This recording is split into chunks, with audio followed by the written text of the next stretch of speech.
Revenge is in the air as Grayson County High School makes the long trip west to Graves County for the third straight season. Last year saw the Eagles fly past the Cougars in both games, including a playoff shutout. Tonight, the top two running backs statistically in the class battle it out for a district contest. The Cougars will look for only their second 3-0 start in district play in the history of the program and spoil the senior night festivities for the Eagles. It's Grayson County and Graves County right now. And a good evening and welcome to Mayfield, Kentucky, and Grayson County High School Cougar football here. As this is Graves County High School, the rain has moved out. As the rain here, it has been raining since we got here at about 4:30 this afternoon, and it just stopped probably about 15 minutes ago. And from the radar, it looks like the rain has moved out for this game. As we welcome you in here to the Locker Room Show. As coming up on the show, we will introduce you to both the undefeated Grayson County Cougars and the 3-1 Graves County Eagles, and we'll talk to the head coach of the Cougars, Brian Jones. That comes up and more, as this is the Locker Room Show right here on K105. When caring for a family member, their state of health is continually on your mind. And when they're faced with a health concern, you'll do just about anything to make them feel better. Rest assured, their feel better starts right here at Midway Pharmacy. We take our time to get to know all about your family's health history so we can provide you with educated advice. So when someone's counting on you to help them maintain a healthy lifestyle or to overcome that untimely sickness, remember, your feel better starts here at Midway Pharmacy. When I was a kid, my dad would hold a nickel in one hand and a dime in the other and ask, which one is bigger? Of course, the nickel was bigger, but the dime was worth more. Think about that. With all the bank mergers going on, does bigger make them better? I don't think so. Wilson & Muir Bank is a locally owned community bank based right here in Kentucky. I like dealing with people I know personally, the same people I've trusted with my money for years. That's why it's my bank. Wilson & Muir Bank. Member FDIC, Equal Housing Lender. Living in your ideal home, or is it still a dream? Future Designs Building Materials can help you turn your dreams into reality with atrium windows that will make the sun look brighter, roofing material that will keep your home protected year-round, and decking material for that perfect barbecue setting. Now is the perfect time to get your home improvement project off the ground. Got questions? Future Designs Building Materials can help with all your lumber and home improvement questions. Visit Future Designs Building Materials on Quarry Road in Litchfield or fdbm.net. Anytime they're playing music downstairs, it's loud. I go downstairs, see what they're doing, see what music they're doing, see what they're dancing to. I go play piano downstairs, they come get involved. Leah has a drum set beside it, banging that. Any music, that's what they do.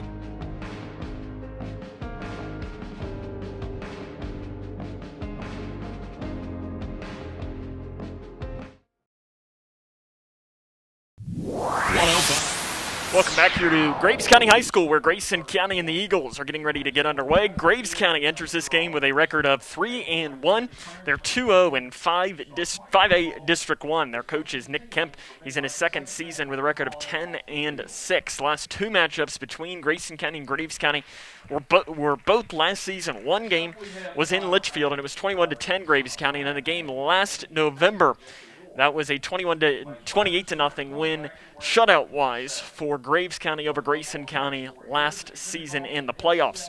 Graves County head coach is Nick Kemp. He was named the interim coach prior to last season, but had that tag removed over the offseason.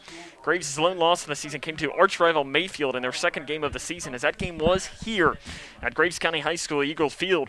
Final score of that game was 24-14, and I remember us as we were at home against Breck County that night, and Graves had a late lead on that game, and I think Mayfield pulled away towards the end of that one. As the winner of tonight's game and with a Breckenridge County loss, will clinch a spot in the playoffs and will put themselves in the driver's seat to host a home playoff game. There is a lot on the line in this game. The quarterback for Graves County is John Ben Brown. On the season, he is 40 of 76 for 766 yards and 5 touchdowns, but has thrown 6 interceptions. Last season, Brown passed for over 2,000 yards and 22 touchdowns against the Cougars in the playoffs here in Mayfield last year. He was 12 of 23, 231 yards and 3 touchdowns. Clint Mckee, he's the leading running back, and he's going to be a name we're going to call a lot here tonight. 120 carries for 720 yards and 13 touchdowns. He ranks second in Class 5A in rushing yards. McKee has 91% of the Eagles' carries, 96% of their yards. Brown, John Ben Brown, the quarterback, he's the second leading rusher on the team with 8 carries for 19 yards. So McKee is going to get almost every single carry out of this backfield, and he makes a lot of success in doing that. The wide receivers, Graves County's going to pass the ball more than maybe Grayson County's seen the entire season, maybe with a little bit of an exception to Butler County last week. Mason Grant, he's the leading receiver, 13 catches, 360 yards. Kyler Matting, he has 7 catches for 142 yards. Race Richards, 8 for 138, and McKee has 8 catches for 123 yards and a touchdown. McKee, last season against Grayson County here in the playoff game, he had 139 yards receiving on only 5 catches. So I remember one that he caught back down here to our left and took it 90-something yards early on in the game, and from that point it was a complete domination from that game. As Clint Mckee ranks second in the state in total touchdowns with 14, and has converted the team's lone 2-point conversion. But Graves County's offense extremely balanced, 766 passing yards, 748 rushing yards. You're not going to get much more balanced than that, and they average scoring about 32 points a game. Defense, names you need to know. Jack Cope is leading tackler, 34 tackles. He also leads the team with 2 sacks. And you've got Lucas Medley, Caleb Cornwall are also some names you need to know. Connor Thomas will handle the kicking. We'll take a break, introduce you to the Grayson County Cougars, undefeated, looking to make some history tonight, as we'll let you know about that coming up, as this is Cougar football on K105. Spending time outdoors has never felt more valuable. Whether it's exploring nature or relaxing in your yard, let's do it responsibly. Before going out, check for closures and fire restrictions. Practice social distancing, even when outside and on the trail. Back at home, if burning yard debris, keep your pile small. And no matter where you are, be sure to properly extinguish any outdoor fire. Drown, stir, drown, feel. We're all in this together. Help keep our safe places safe. Being prepared is a part of who you are, but it's especially important in the case of a disaster. Be informed about possible emergencies in your area. Make a plan that covers where you'll go in an emergency. Build a kit with the things you need to survive. There's no one more capable of planning for your situation than you. Start your plan today. Go to ready.gov/myplan. How's everything taste tonight, folks? Oh, excellent. How was your chicken tonight? It's excellent. Where was it raised? As a chef, it's important to know where your food comes from. That's why we buy local and Kentucky-raised food. We're the Settles family from Owensboro, Kentucky. We produce poultry for families all over the state. And we're proud of the products that we produce. If you're buying a chicken that came from our farm, you're getting an excellent quality product. Some of the best you'll find in the case. A lot of your local restaurants feature our poultry products. We are a Kentucky farm family. Feeding Kentucky. Feeding the world. Being prepared is a part of who you are, but it's especially important in the case of a disaster. Be informed about possible emergencies in your area. Make a plan that covers where you'll go in an emergency. Build a kit with the things you need to survive. There's no one more capable of planning for your situation than you. Start your plan today. Go to ready.gov/myplan.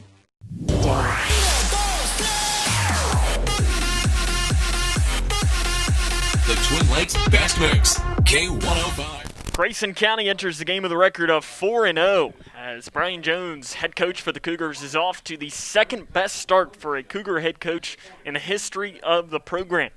As Cougars are looking to start 5-0 for the second straight season. They have not done that since the 2009-2010 season. This is the third straight year Grayson County has made the trip to Graves County. 1-1 in those games, as 2 years ago in the playoffs, Q Jennings ran like crazy against Graves County, and the Cougars blew them out 54-35. This last season, it was the complete opposite. Graves County completely dominated the game, winning 28-0. Grayson County is looking to start 3-0 in district play for only the second time in program history. The last time was in 2014. History can be made tonight. The Cougars, with a win, would put themselves in excellent position to host a home playoff game coming up here next month when we get into the 5A playoffs. Kaylor Decker, starting quarterback, 15-23 for 165 yards and a touchdown. But you've also seen a couple other players take passes. Levi Martin, he had a 57-yard touchdown last week. Caden Woodcock attempted some passes. And the backup quarterback, Hunter Felty, has also attempted a couple passes. And even Mason Miller got his hand into it last week as he had a 2-point conversion pass completion. Caden Woodcock, main running back, and he has been pretty much nothing short of incredible this season. 115 carries, 772 yards, 11 touchdowns. He's averaging 6.7 yards per carry. Woodcock ranks 6th across the entire state and 1st in 5A by averaging 193 yards per game. If you might remember, just a few minutes ago I said that Clint Mckee, Graves County's running back, ranks 2nd in the state in 5A. Grayson County ranks number 1. So you've got the top 2 running backs in 5A statistically that are going at it here in tonight's game. Hunter Thomas has been a great wide receiver this year as well for Grayson County. 6 catches, 171 yards, 2 touchdowns. Mason Miller, 4 catches, 38 yards. Woodcock, 3 for 26. Michael Wood, Levi Martin, Owen Bratcher have all had at least a catch as well this season. Team has scored at least 26 points in every game so far in this year. Defensively, though, has been the story for Grayson County this season. Prior to a late touchdown against Butler County last week, the Cougars had gone 39 straight drives without allowing any points. It doesn't matter who you're playing. That is an unbelievable stat. And really, the 2 touchdowns they've given up this season, one was against the JV defense, and the other was on a short field after a turnover. That might not stand up tonight against a really, really good offense, but it's still been an incredibly impressive so far this season. As 5 turnovers, how many they forced on the season. Hunter Thomas has 2 interceptions. Zach Bratcher, the leading tackler, 29 total tackles. Ben Rogers, the 8 tackles for a loss. He has 8 of the 24 total tackles for a loss for Grayson County this season. Jackson Kane is the kicker, 5 of 6 on PATs. Brian Jones again is the coach, and we'll talk to him next. This is Cougar Football on K105. I don't think that many kids in my son's school even do it. He makes fun of his friend who vapes. He would never try it. She's into soccer. She's on the honor roll. She's just not the type. No way. No way. No way. No way, my kid would never vape. Get your head out of the cloud. Today, nearly 8,000 kids will start vaping. Maybe even yours. Learn about the dangers at talkaboutvaping.org. I don't remember how it started. Go to that. Our back and forth. It always came back. Dad! You probably don't remember what you told me, That was perfect. but I heard every word.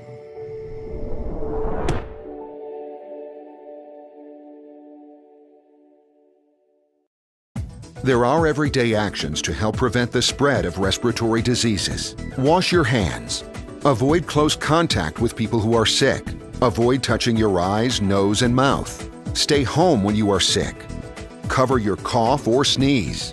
Clean and disinfect frequently touched objects with household cleaning spray. For more information, visit cdc.gov/COVID-19. This message brought to you by the National Association of Broadcasters and this station.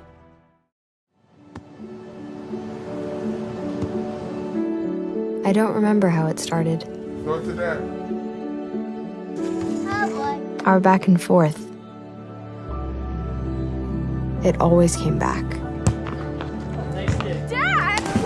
You probably don't remember what you told me, That was perfect. but I heard every word.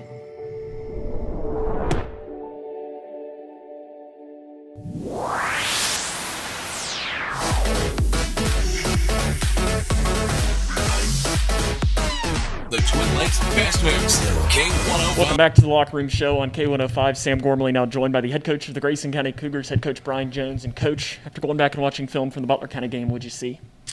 I think really controlled the line of scrimmage for the most part, especially offensively. Woodcock had a big night, several long runs, really good perimeter blocking, and I was proud of our kids that when things got a little chippy, I think more so on Butler County's part, we didn't participate in it, and early in the season, we kind of showed our age and kind of battled back with Breck on some things like that. And in that game we didn't. We just got back to the huddle and continued to play ball. And, minus the one turnover, pretty good game on the offense side of the ball. And then really a great game by the defense. And young guys kind of got in there, and we gave up a little bit too much yards on their last drive. But overall, just an all-around good game.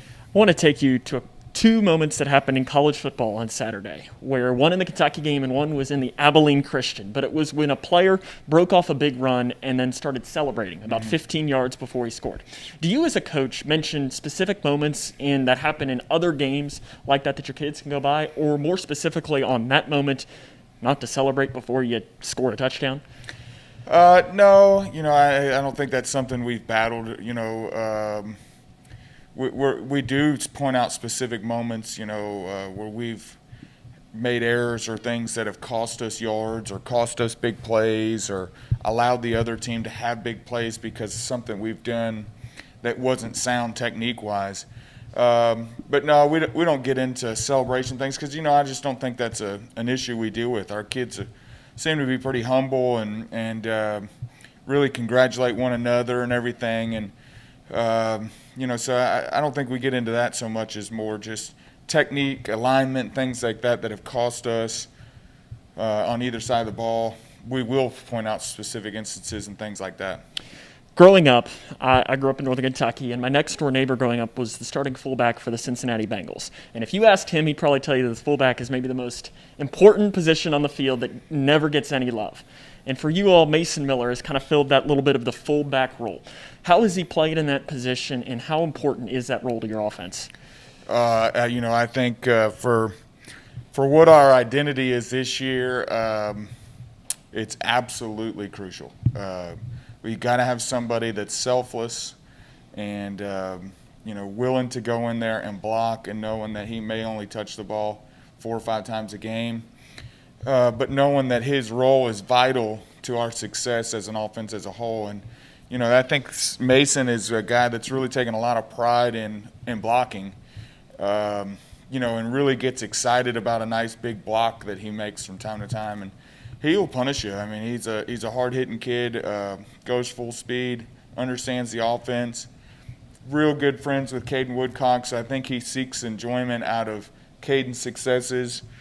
I think Caden has done a good job at trying to pass along his success to Mason as well as our offensive line, but absolutely vital to have a kid like Mason that is selfless, plays hard, kind of has no regard for his own body. He just would run into a brick wall if it meant we got a first down. A win tonight and a Breckinridge County loss, and you're in the playoffs. What would that mean to your program to get that monkey off the back right away, to know that you're in, and then you can just focus on where you're playing?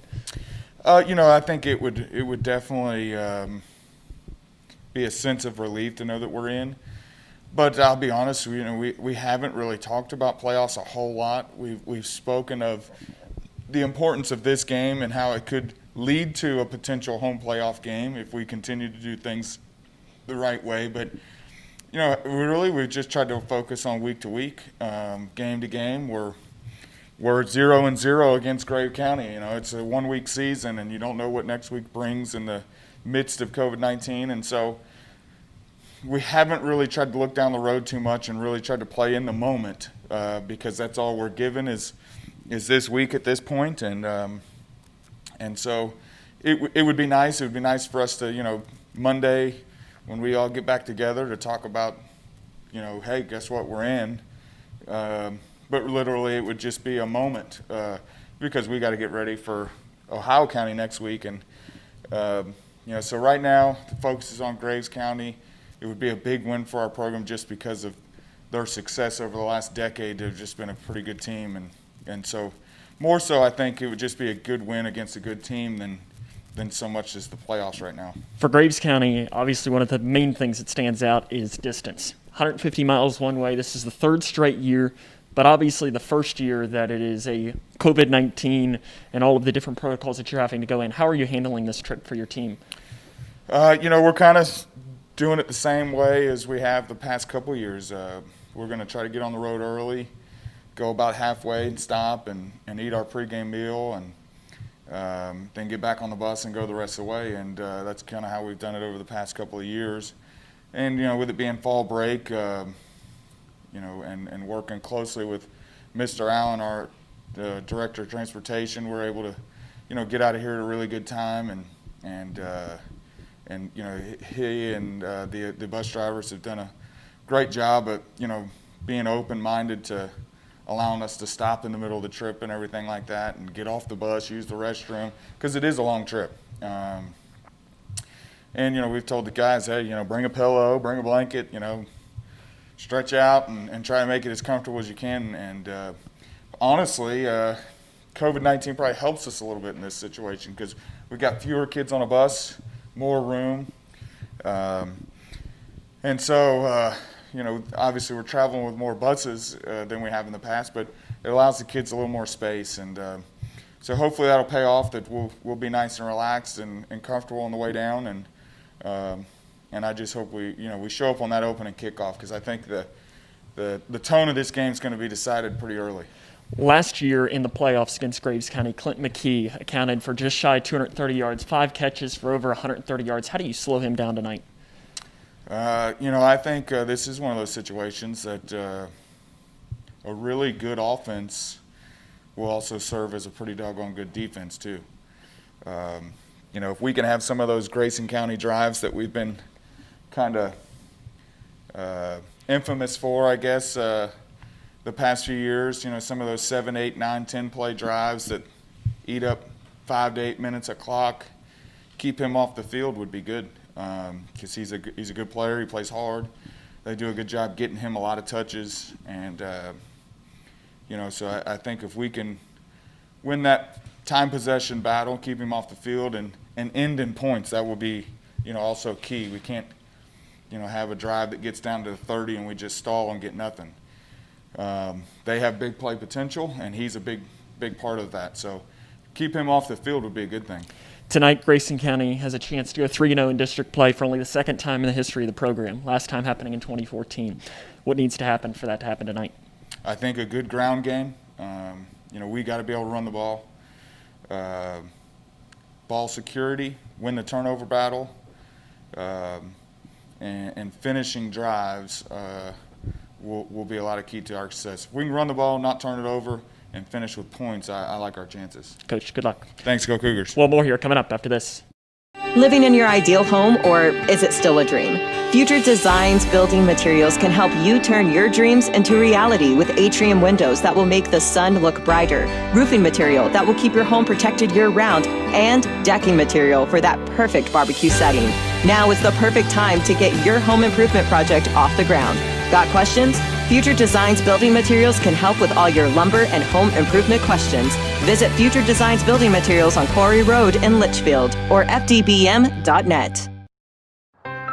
How prepared is your family if disaster shows up at your doorstep? You can't just turn away a natural disaster. That's why it's important to go to ready.gov/plan before they show up. It has the tools and tips you need to make an emergency plan with your family. So if disaster comes knocking, let's go. You'll be ready to help keep your family safe. It's just a pizza. Yes! Make a plan today.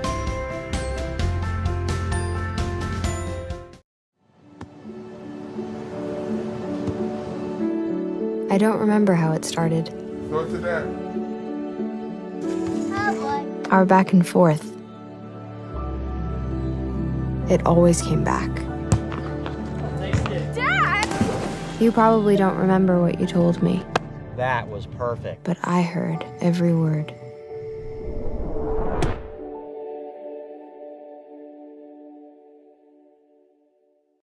Jordan knows he shouldn't eat this entire bowl of nachos, but tonight he's earned that right. Because a few hours ago in the middle of happy hour, he recognized a sign. Not from the gods or a bolt of lightning, but from a double heart, a kissy face, and a fourth ha in ha ha ha. That's when Jordan knew he was buzzed. So when it was time to go, he got a ride home instead of driving. Be a legend like Jordan. Recognize your buzzed warning signs and get a ride home. Buzz driving is drunk driving.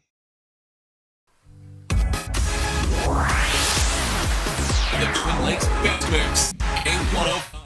Welcome back here to Graves County High School, where Grayson County and the Eagles are just under 5 minutes away from getting underway here. Cougars huddled down to our right, and it looks like I think Graves County actually comes from underneath of where we are right now, underneath of the press box. Your keys to tonight's game, first for Grayson County.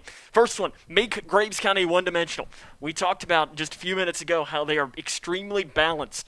Make them either run, make them pass, stop one of those attacks and make them less unpredictable with what they're going to do. Second one, burn the clock. You heard Coach Jones talk about it. When they run the ball, sometimes the best defense is better offense, is what he said. If his team is out there just to run the clock and keep the Graves County offense out off the field, this could be a successful night to be a Cougar fan. The third one, focus on the little details. That was another thing that Coach Jones said. He just wants to make sure that everybody can focus and not make unnecessary mistakes. And the final key, like I said last week, keep on keeping on. Continue on. Do what you have been doing. You've had success doing it. Don't let a new opponent, maybe a more difficult opponent, take away those little portions. For Graves County, your keys to the game, shut down Caden Woodcock.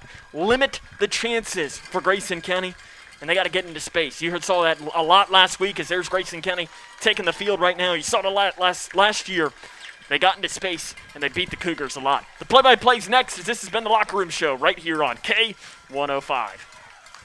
There are everyday actions to help prevent the spread of respiratory diseases. Wash your hands. Avoid close contact with people who are sick. Avoid touching your eyes, nose, and mouth. Stay home when you are sick. Cover your cough or sneeze. Clean and disinfect frequently touched objects with household cleaning spray. For more information, visit cdc.gov/COVID-19. This message brought to you by the National Association of Broadcasters and this station. When caring for a family member, their state of health is continually on your mind. And when they're faced with a health concern, you'll do just about anything to make them feel better. Rest assured, their feel better starts right here at Midway Pharmacy. We take our time to get to know all about your family's health history so we can provide you with educated advice. So when someone's counting on you to help them maintain a healthy lifestyle or to overcome that untimely sickness, remember, your feel better starts here at Midway Pharmacy. Living in your ideal home, or is it still a dream? Future Designs Building Materials can help you turn your dreams into reality with atrium windows that will make the sun look brighter, roofing material that will keep your home protected year-round, and decking material for that perfect barbecue setting. Now is the perfect time to get your home improvement project off the ground. Got questions? Future Designs Building Materials can help with all your lumber and home improvement questions. Visit Future Designs Building Materials on Quarry Road in Litchfield or fdbm.net. When I was a kid, my dad would hold a nickel in one hand and a dime in the other and ask, which one is bigger? Of course, the nickel was bigger, but the dime was worth more. Think about that. With all the bank mergers going on, does bigger make them better? I don't think so. Wilson & Muir Bank is a locally owned community bank based right here in Kentucky. I like dealing with people I know personally, the same people I've trusted with my money for years. That's why it's my bank. Wilson & Muir Bank. Member FDIC, Equal Housing Lender.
It's time for football in Mayfield. Grayson County and Graves County are minutes away here, seconds away from getting underway, as Grayson County will start this game with the ball as Connor Thomas will be away to kick this one for Graves County. As during the coaches show for Graves County earlier this week, they had mentioned that they had a miscommunication on a kickoff where Thomas, who plays soccer, thought that it was a signal from the sideline that it was an onside kick, but really it wasn't at all. And he ended up onside kicking it, and he was the only one on the field that thought it was an onside kick, and Ohio County ended up getting really good field position in that game and ended up scoring a touchdown. Graves County still won the game, so it really didn't matter, but it will be something to keep an eye on. Connor Thomas will kick from left to right as Caden Woodcock back deep for Grayson County. And there's another player on the far side. We'll try to bring you that number as well. It's Joey Clemens, as standing here at the 40, waiting for our officials to blow the whistle and let our game get underway. And the opening kick is up, and we are underway as it is a pooch kick, and it's going to be caught by Caden Woodcock at the 24-yard line. He tries to get it back across that far side. He's going backwards. He's across the 25. A penalty flag comes flying as Woodcock is brought down at about the 36-yard line on the far side of the field. Grayson County coming out. It'll be Kaylor Decker as the starting quarterback. 15 of 23 for 165 yards and a touchdown. He's also rushed the ball, 15 carries for 90 yards and 1 touchdown. As waiting for the official here to bring us the penalty, and it is going to be holding called against the Cougars, so that'll end up pushing this drive back after Woodcock brought that one up to about the 36-yard line. And the official spot of this is going to be put back maybe towards about the 15-yard line. In fact, it's going to be inside the 15, back towards the 13. Not where Grayson County wanted to start, so it'll be placed at their own 13-yard line. Cougars working from right to left on your radio dial, wearing their white jerseys with orange numerals, orange pants, and the traditional white helmet. Graves County wearing all blue jerseys, white numerals, and a silver helmet. And the silver helmet I am a big, big fan of. Kaylor Decker will go under center here in the I formation. One wide receiver on each side. He has 2 running backs behind him. Man in motion comes from the high side to the far side. It'll be a handoff to Woodcock, and he gets nothing at all up that right side. It'll be no gain at all for Grayson County. And it'll be bring up 2nd down and 10 here. 20 seconds into tonight's game. Grayson County on offense. Dalton Constant, Sawyer Drake, Ethan Hall, Lane Pullman, and Hunter Harper. Harper had the beautiful block last week. Owen Bratcher and Hunter Toms are your wide receivers. And your backfield, Mason Miller, Caden Woodcock, Kaylor Decker, and you also see Levi Martin back there at times as well out of the Grayson County offense. Shotgun formation this time here for Kaylor Decker. He has 3 running backs in the backfield with him, 1 wide receiver on each side as there's a handoff right up the middle, and Woodcock gets it, dives forward. He's going to end up picking up a couple of yards on the play, but nothing going much more than that on the run. Caden Woodcock on the season has been really good. 115 yards, 772 yards, and 11 touchdowns. He's averaging 6.7 yards per carry. He ranks 6th in the state and 1st in 5A. In rushing yards for Grayson County on the season as they'll officially bring this ball up to the 18-yard line. So it's a pickup of 5 yards of the run. 3rd down and 5 for Grayson County. Shotgun formation for Decker. Fakes the pitch. He's going to run it himself, and he probably shouldn't have done that as he ran into absolutely nothing. And he'll actually run into a loss of about 1 or 2 yards on the run, and Grayson County will go 3 and out to start their first drive of this game. In fact, it'll bring the Cougars back to the 16-yard line, a 2-yard loss on the keeper by Kaylor Decker. Caden Woodcock stands away to punt this one away as he stands near his own 5-yard line. For Graves County back to return, standing at about the Grayson County 47-yard line. As I believe that is the running back Mckee. A line drive kick takes a Grayson County bounce, and it is going to die near midfield at about the 50-yard line. So Graves County comes out here, quarterback John Ben Brown. As he on the season, he's 40 of 76 for 766 yards, 5 touchdowns. Clint Mckee, though, the main running back, he's pretty darn good as well. He ranks 2nd in 5A, behind only Caden Woodcock. 9:57 to play here in the opening half. Ball placed on midfield for the Graves County first drive of this game. 2 wide receivers here to the near side, 1 to the high side. Shotgun formation for Brown. He is a running back to his left. He's going to hand it off to Mckee. Mckee has a big hole across the 45, and he's brought down at the 40-yard line. Back in the backfield, in there on the tackle for Grayson County was Levi Martin, but that'll be enough for a first down for Graves County. The Grayson County defense, as they have been very, very good on this season, as you've got the 3 down linemen, Hunter Harper, Jordan Webb, Ben Rogers. Owen Bratcher, Zach Bratcher, Mason Miller, Levi Martin, and Joey Clemens are your linebackers, and your secondary, Michael Wood, Caden Woodcock, and Hunter Toms. Quickly moving, it's a screen down here to the near side, caught at the 42-yard line, trying to get outside the numbers. He breaks one tackle and is brought down from behind by Joey Clemens, and the pass was complete to Mason Grant. Mason Grant's the leading receiver for Graves County. He has 14 catches for 306 yards and 3 touchdowns coming into tonight's game. He gets it up to the 38-yard line. It'll only turn out to be a 1-yard gain. 9 minutes to play in our opening quarter. No score between Grayson County and Graves County. Here from Mayfield, Kentucky. Third straight year the Cougars have made the trip here to Mayfield. Shotgun formation for John Ben Brown. He has the running back McKee to his left. He handed off to McKee, who goes right up the middle, and he has nothing going really at all on that, as he'll end up picking up about 2 yards. But in there on the tackle was Hunter Harper for Grayson County. As it'll go up to the 36-yard line, 3rd down and about 7 coming up for Graves County. Brown gets the play call from the Graves County sideline and now delivers it to his huddle. Again, Graves County working from left to right. Ball placed on the near hash, placed on the Grayson County 36-yard line after the Cougars went 3 and out on their first drive. 2 wide receivers to the left, 1 to the near side. Again, the shotgun formation for Brown. He'll pitch it out to the high side to McKee. McKee tries to find space, and he's brought down there for no gain, but a flag comes in from the umpire, and usually that does mean holding. We'll have to talk and see, but it would be 4th down and 6 for Graves County. But decision time here for Brian Jones if it is a hold, and it is holding on Graves County, and Grayson County is going to decline it.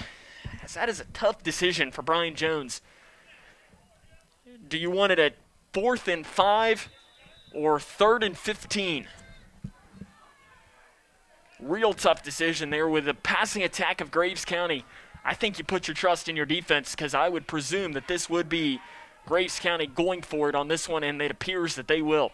John Ben Brown gets the play call, comes in, and they quickly break the huddle, hurrying it up. He has McKee in the backfield to his right, trips down here to the near side, 1 out high to the left. Brown scans down the field, turns, throws, and it is a high catch, and it is caught by Mason Grant at the 28-yard line. He spins around and gets it across the 25. 10-yard pickup and 1st down, Graves County. High pass from Brown, but Grant went up to get it, and it'll turn out to be that 1st down for Graves. Graves County is coached by Nick Kemp, as he is in his 2nd season as the head coach of Graves County, 10 and 6. Last season he was the interim head coach, but his title was removed at the start of this season, and he was named officially the head coach. So it'll be Brown again in the shotgun, 2 wide receivers here to the near side, 1 out to the left. Ball placed on the Grayson County 25-yard line, handoff to McKee. He goes up across the left side. He's going to pick up a couple, but brought down from behind by Mason Miller for Grayson County, as it'll be up to the 22-yard line, 3-yard pickup, 2nd down and 7 for the Eagles of Graves County. As the rain has moved out, though, officially here from Mayfield, as we were worried on the way down, it rained from probably about land between the lakes to Mayfield here, and it rained as we were setting up, and it probably stopped at about 10 after 6. So it has been pretty quiet since that point. 2 wide receivers to the near side, 1 out to the left. Handoff to McKee. He stutter steps across the 20, brought down from his legs up to the 16-yard line. As it was a nice tackle by Zach Bratcher as he just grabbed McKee by his legs. It will turn out to be a 6-yard pickup, though, for Graves County. It'll be 3rd down and 1 for the Eagles. 6 minutes, 17 seconds to play here in the first quarter. Graves County leads this, or Graves County and Grayson County all tied up here at 0, but the Eagles are threatening here with the ball placed on the Grayson County 16-yard line. Shotgun formation for Brown. McKee is to his left, a running back, and it will be to the running back McKee. Right up the middle, he's got a hole across the 10, and he's brought down up into the secondary, up to the 6-yard line. About a 10-yard pickup for Graves County, and it will turn out to up to the 7, so officially 9-yard, but it is enough for another 1st down for Graves County, as they'll run the clock here. In fact, we actually have play clocks here tonight, as that's something that we haven't seen yet this season. We don't see a lot of places. We'll be able to keep an eye on that as well, as 18 seconds and counting here as they break the huddle. Brown is in the shotgun formation. He has McKee to his left. Mason Grant is all alone down here to the right side. 2 wide receivers out to the left. High snap goes over the head of Brown. He corrals it. He's going to have to get away, and he gets away from one man. He's not going to get away from the second. Sack in the backfield for Grayson County. Back to the 17-yard line. As in there on the tackle for the Cougars was Cooper Goff for the sack as he got away from the first man for Grayson County after the high snap, and it'll turn out to be a 9-yard loss. 2nd down and 19 coming up here for Graves County. As I had the ball placed at the 7, so I guess it is 2nd down and 16 is actually the ball.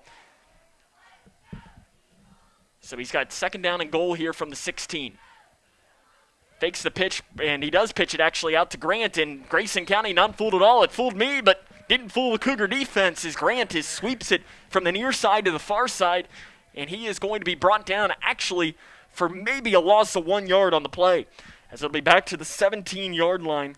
3rd down and goal here for the Cougars, and this would be a massive stop to force them. Graves County's kicker on the season, 1 of 2 on field goals. Connor Thomas is his name. He does have some success in doing that. But the last thing you want is to give up a touchdown here. Trips to the near side. 1 wide receiver, Grant, is up to the left. The running back, McKee, is in the backfield to the right. Brown to pass, throws over the middle, and it's incomplete. As it was intended for Kendall Lawrence, I believe, over the middle for Graves County. And 4th down and about 16 or 17 coming up for the Eagles. And they're looking like they're going to attempt a field goal. This is a tough decision. You're kind of in no man's land as you're looking here at about a 35-yard field goal. Thomas is 1 of 2 on the season, and he will kick this one away. So again, 35 yards on this one. Mason Grant is the holder. 1 of 2 on the season, and I'm not sure what his long is. That's one thing that the KHSAA does not give us. Good snap. The kick is up, and it is long enough, and he put it through. 35 yards. Graves County leads this one 3-0. This is Cougar football on K105. When caring for a family member, their state of health is continually on your mind. And when they're faced with a health concern, you'll do just about anything to make them feel better. Rest assured, their feel better starts right here at Midway Pharmacy. We take our time to get to know all about your family's health history so we can provide you with educated advice. So when someone's counting on you to help them maintain a healthy lifestyle or to overcome that untimely sickness, remember, your feel better starts here at Midway Pharmacy.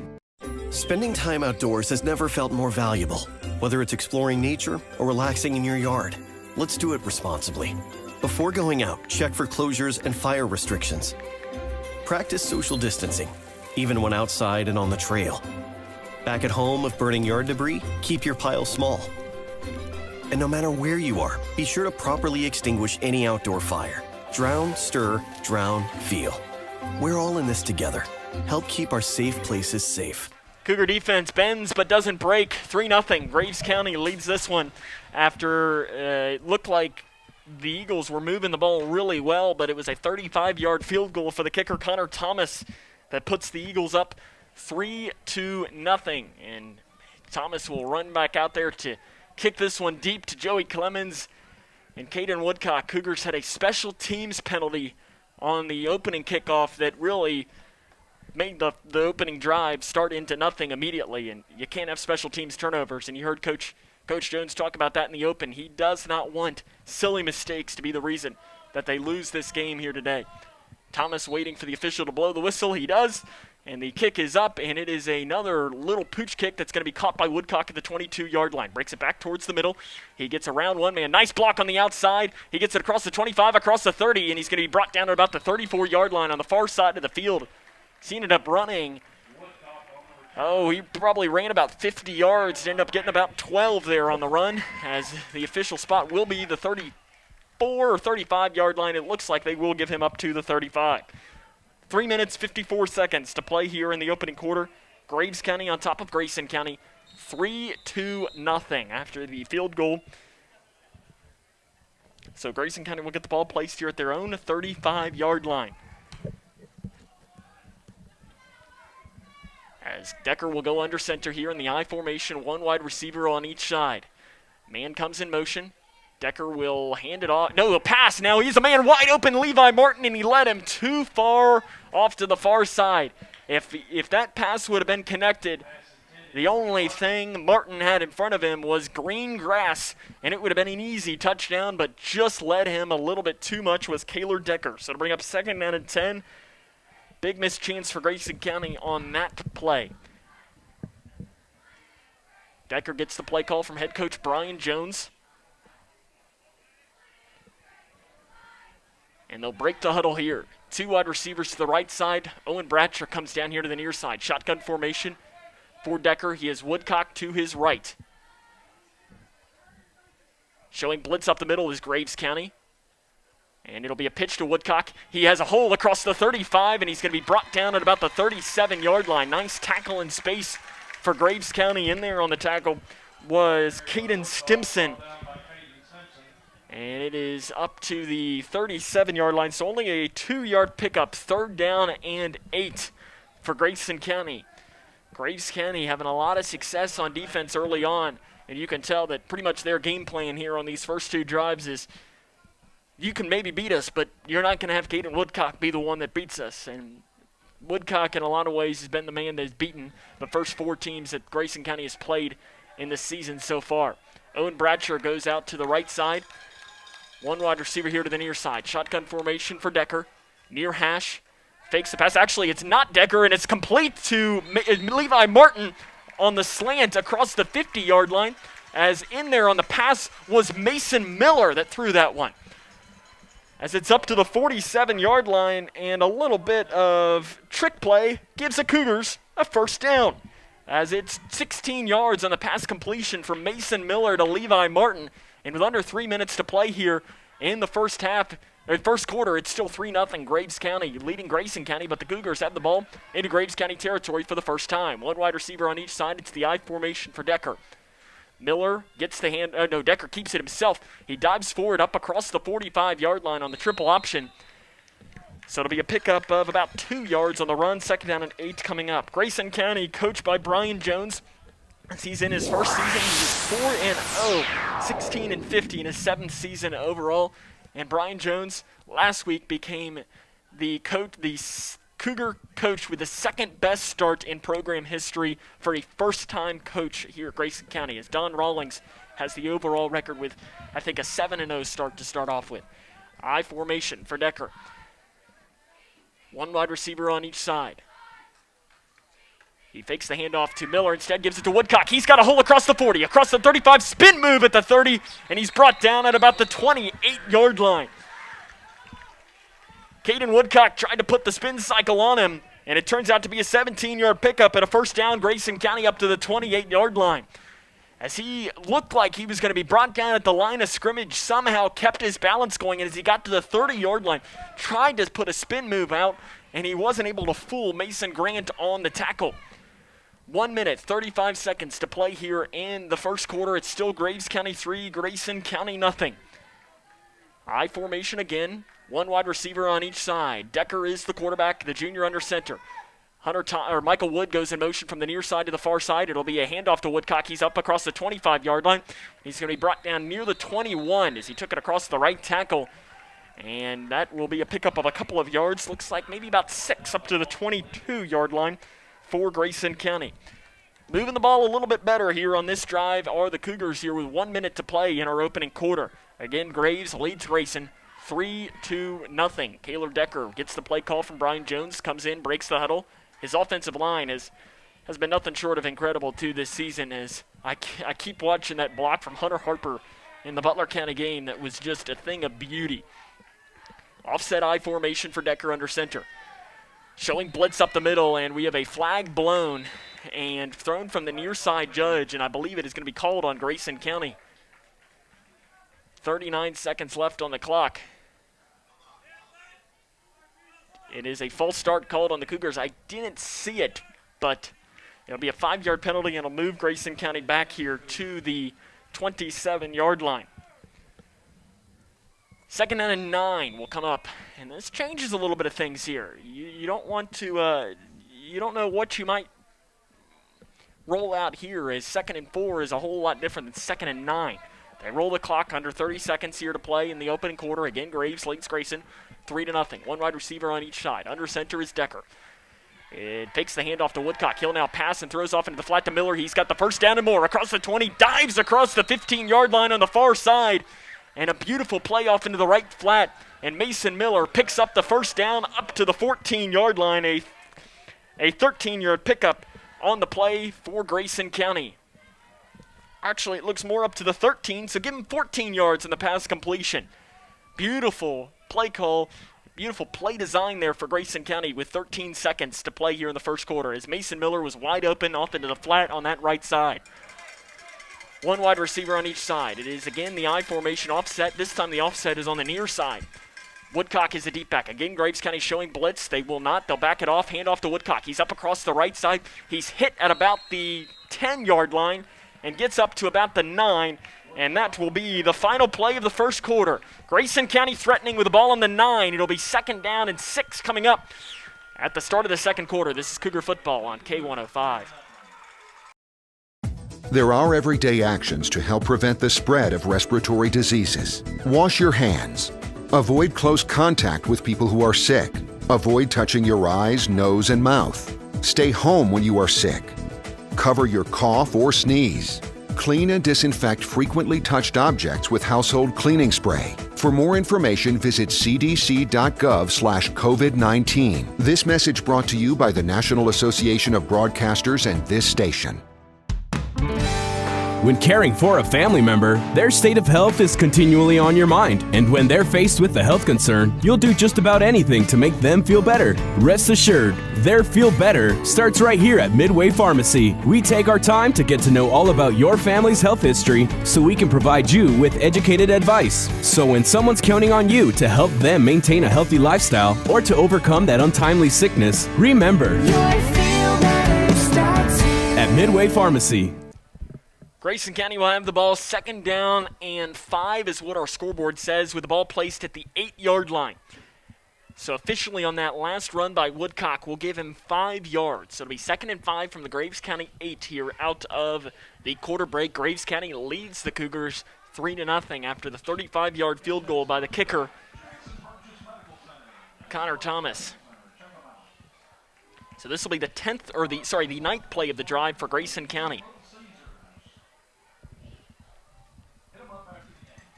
And they'll break this huddle here, trying to get some points here to start the second quarter and try and find themselves with a lead. They led early on in the game played in Litchfield last season after the interception return for a touchdown by Zach Bradsher. Pitch here off to Woodcock on the sweep across he spin move at the 5-yard line as he tried to do he went on the sweep from the near side to the far side. And it'll be up to about the 5-yard line. So a 3-yard pickup, and it'll be 3rd down and 2 for Grayson County. And I think you're probably, without a doubt, maybe in 4-down territory here. You need to take every chance you can against a team that, if we're being honest, might be better than you. But there's a lot at stake in this game, and I don't think you can leave points on the board. I formation for Decker under center. They'll try to pitch it in on this, and it's a I think it was kept by Decker up the middle. He dives forward. The near judge says he is a yard short, and he is. So it's up to the 4-yard line. He needs to get to the 3. 4th down and 1 here from the 4-yard line. And Grayson County's keeping their offense out on the field. You know what? I love the play call. You got to go for it here. I think you're 4th down and 1. You're really close to it. Trust your offensive line and see what you can't do. Again, another bunch formation here. They have 3 running backs in the backfield. It'll be a handoff to Woodcock. He jumps up, and it's all going to depend on the spot. He tried to hurdle the line. The near judge says he did not get it. The far judge says, I think he did get it. And it's all going to depend on this spot here. As they're on that far side, and they say he did not get it. And Brian Jones is probably asking Caden Woodcock why he went to hurdle, so it will be no gain. Turnover on downs with the ball on the 4-yard line. 10:34 to play here on the first half. And Graves County will have the ball placed on their own 4-yard line. I don't hate the play call. I don't hate the decision to go for it at all. Graves County just executed a little bit better. Tough case there, as he is just a little bit short. Ball placed on the Eagles' 4-yard line. Handoff to McKee. He goes forward, and maybe a generous spot up to about the 6 or the 7-yard line, says our near judge. He just kind of did the old halfback dive right up the middle. They'll officially say the 6, so it is a 2-yard pickup, 2nd down and 8 coming up to the Eagles. 10 minutes, 10 seconds to play here in the first half. Graves on top of Grayson, 3-0 after the Cougars just went turnover on downs deep in Graves County territory. 2 wide receivers down here to the near side, 1 out to the right side. Shotgun formation for Brown. In fact, it'll now be trips down here to the right side. To pass is Brown. He'll throw it off into the flat to Richards, and Grayson County blows it up in the backfield. What a play defensively by the Cougars. Not fooled at all. As that was, I believe, Zach Bratcher that came in there, and he sniffed out the screen pass, and they're going to end up giving no gain on that. 9.5 to play here in the first half. And I thought it was end up going to be a loss of a yard or 2 there, as the pass to Race Richards wasn't fooled at all. Spreading it out is Brown. He again shows in the shotgun formation. Mason Miller showing blitz up the middle for Grayson County. Now he backs it off. He'll show it again. Well, the Cougars dial something up here. Handoff to McKee, and he will get across the 5-yard line, but he's going to be down at about the 9. So he's short of the first down marker, and I can't imagine that Graves County would decide to go for it in this situation. And they will run the punter out onto the field, and that punter is Robert Thomason. Actually, no, it'll be Mason Grant that'll go back to punt this, as Thomason is listed as the punter on the roster, but they're going to instead turn to the wide receiver, the junior 6'2", 175 wide receiver Mason Grant, who stands, just about 4 yards deep in his own end zone. Caden Woodcock stands back at the 45. High snap, corralled by Grant. He gets it away, and it is straight up into the air. And Grayson County just needs to get out of the way, and it's going to take a Grayson County bounce at the 30-yard line, and it's going to be down at the 26. Great field position for Grayson County coming up here in this. Got to take advantage now if you're the Cougars, as in fact they're going to give it to the 25. That's probably about where it should be with 8 minutes and 22 seconds to play. A 16-yard punt there for Graves County. So 8:22 playing in the first half. Ball placed on the Eagles' 25-yard line. Under center is Decker. I formation for the Cougars. Woodcock is the deep back. It's a faking the handoff to Miller, and they give it to Woodcock, and Woodcock's going to be dropped across the left side for a loss of 1 or 2 yards on the carry. And it's back to the 27-yard line, so 2nd down and 12 coming up for Grayson County. Woodcock has had big runs and then runs for no gain at all. It's really not been much of the kind of that 3, 4, 5-yard pickups. It's really been one or the other tonight for the leading running back in the state of 5A. In fact, when you look at this, the Grayson County District in 5A has got some really, really good talents as far as running backs. You've got Q Jennings, Clint Mckee, Caden Woodcock. Owensboro has a really good running back. Handoff here across the right side to Woodcock, and here's one of those bigger runs across the 25-yard line up to the 22. Woodcock picks up about 5 or 6 on the carry there for Grayson County. Brick County has a good running back as well, Michael Johnson. So they've got a lot of really, really talented running backs here in this district. Caden Woodcock leading them all, though, early on in this season. I'm sure if you ask him, he wants to keep it that way for the remainder of the year. 3rd down and 6. Ball placed on the Graves County 22-yard line. Offset I formation under center is Decker. Woodcock is the deep back. Miller is the fullback. Graves County showing blitz right up the middle and faking the handoff and throwing it down the field. He is a man wide open, and it is intercepted by Graves County. As closing defense, are they going to call it a pick or not? And they will. Intercepted by Graves County, the first interception of the season thrown by Kaylor Decker, as he had Toms at first, but that ball took just a little bit too much time to go down there, and it's intercepted by Kyler Manning. And just like that, Graves County takes advantage of a Cougar mistake, and they're going to get the ball placed on their own 20-yard line with 6 minutes and 53 seconds to play here in this second quarter. Not what they wanted here, as it was the first interception thrown on the season for Kaylor Decker.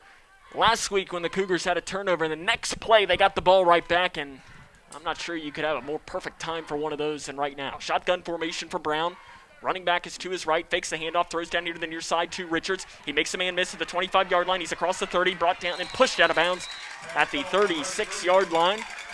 Pushed out of bounds on that play by Levi Martin for Grayson County, and they'll officially give it up to the 36, 16-yard pickup and a first down for Graves County. 6 minutes, 46 seconds to play here in this second quarter. Again, Graves leads this one 3-0. Shotgun formation will again come. I'm not sure they've taken a snap under center for the 6'5" quarterback, John Ben Brown. The senior on his senior night, he'll hand it off to McKee, and he probably shouldn't have done it. Hunter Harper with a big hit in the backfield. And it'll end up turning out to be about only a 1-yard loss, but Harper immediately met McKee in the backfield right when the ball was handed off from Brown to McKee. He was there to bring him down. Beautiful job on the defense there by Hunter Harper. He's had a couple really, really good games here over the past couple of weeks. Shotgun formation. Two wide receivers on the right side, one here down to the near side. Brown scans, pump fakes, now he's going to scramble. Right up the middle he goes, across the 35-yard line. He's across the 40, stays on his feet, up to the 43-yard line, where he'll finally be brought down, as he had a lot of space and took it, and Zach Bratcher in there on the tackle for Grayson County. As it'll go up to the 43-yard line, a pickup of 8 yards. Third down and short coming up here for Graves County.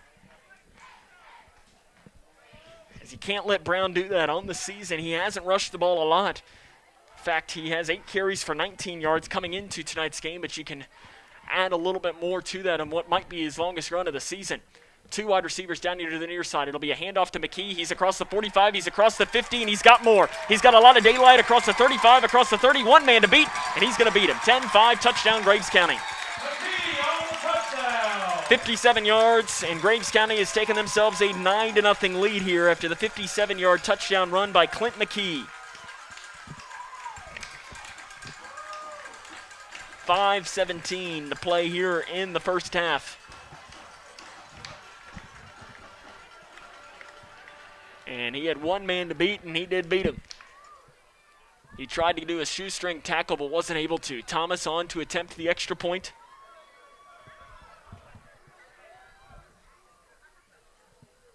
As Mason Grant is the holder. He's calling for the ball now. Good snap. Kick is up, and he put it through. Graves leads Grayson 10-0. This is Cougar football on K105. I don't think that many kids in my son's school even do it. He makes fun of his friend who vapes. He would never try it. She's into soccer. She's on the honor roll. She's just not the type. No way. No way. No way. No way, my kid would never vape. Get your head out of the cloud. Today, nearly 8,000 kids will start vaping, maybe even yours. Learn about the dangers at talkaboutvaping.org. Living in your ideal home, or is it still a dream? Future Designs Building Materials can help you turn your dreams into reality with atrium windows that will make the sun look brighter, roofing material that will keep your home protected year-round, and decking material for that perfect barbecue setting. Now is the perfect time to get your home improvement project off the ground. Got questions? Future Designs Building Materials can help with all your lumber and home improvement questions. Visit Future Designs Building Materials on Quarry Road in Litchfield or fdbm.net. 57-yard touchdown run by Clint Mckee gives Graves County the 10-0 lead here with 5 minutes and 17 seconds to play in the opening half. Grayson County had success on that second drive, but a turnover turned into points in a quick way. Graves County took them only 4 plays to go 80 yards. Big plays was something Brian Jones talked about as Joey Clemens takes this across the 24. He's across the 30, and he's going to be brought down at about the 36-yard line on the return for Graves County. As Graves County ball will be placed on the Grayson County 36-yard line with 5 minutes, 11 seconds to play here. This is where Grayson County needs to hold the ball for the remainder of the half and punch in a touchdown. Get some momentum here. See if they can't just bring it to within a score here at the half. 5:11 to play here in that half. 10-0. Graves leads Grayson. Shotgun formation for Decker. 2 wide receivers on each side. And it is going to fake the handoff. Actually, it's Mason Miller, and he goes up the middle across the 40, across the 45-yard line. He's got the first down for the Cougars up to the 46-yard line. Mason Miller, almost like a wildcat formation quarterback, a little bit of sorts. In fact, they'll give him to the 47, an 11-yard pickup for the senior Mason Miller. As trying just something different. I'm sure Brian Jones is trying to get the offense rolling here again and see what they can't do. Looks like Miller remains in the game at quarterback. 2 wide receivers on each side. He'll keep it himself again, and he has a big hole, lowers the shoulder, runs the guy over across midfield, and he's up to the 44-yard line. That is going to be just short of a first down, a 9-yard pickup for Mason Miller. And that was running the read option, and he did the perfect job because when he handed off to Caden Woodcock, Woodcock took it about 2 steps and was blown up, which would have been about a 2 or 3 yard loss. But Mason Miller instead blew up a Graves County player down the field. Ball placed from the 44-yard line. Shotgun formation again. It appears Miller will remain in the game. I hope Kaylor Decker is not hurt. Miller keeps it himself again. He goes up and the ball's out and looks like Graves County's got it. He went across the 40-yard line, coughs the ball up, and that is exactly what Grayson County did not need. As Graves County picks it up there at the 36-yard line, and another turnover for Grayson County. In fact, if you want to count a turnover on downs as a turnover, that's 3 of them here in this second quarter. That's where your defense has got to step up and hold Graves County to no points here at all. Ball placed on the Eagles' 36-yard line. Tough play there. Owensboro Catholic leads Owensboro 7-0. Game played at the end of the first quarter. Shotgun formation. Low snap. Brown's going to let it fly, and he has a man wide open, and it is caught at the 30. He's across the 20, and he's in the end zone. Touchdown, Graves County. Closing speed there, Mason Grant. And Graves County has blown this one open here. 16-0 is the score after a big touchdown run. 64-yard on the pass completion from John Ben Brown to Mason Grant.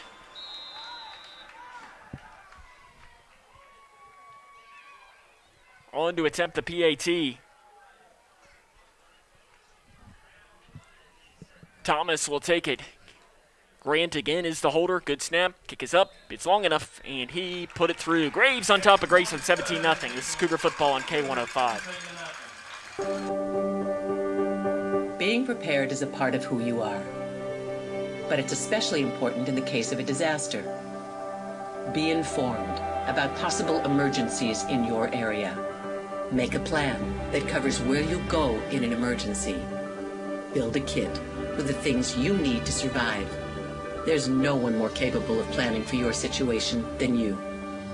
Start your plan today. Go to ready.gov/myplan. When I was a kid, my dad would hold a nickel in one hand and a dime in the other and ask, which one is bigger? Of course, the nickel was bigger, but the dime was worth more. Think about that. With all the bank mergers going on, does bigger make them better? I don't think so. Wilson & Muir Bank is a locally owned community bank based right here in Kentucky. I like dealing with people I know personally, the same people I've trusted with my money for years. That's why it's my bank. Wilson & Muir Bank, member FDIC, equal housing lender.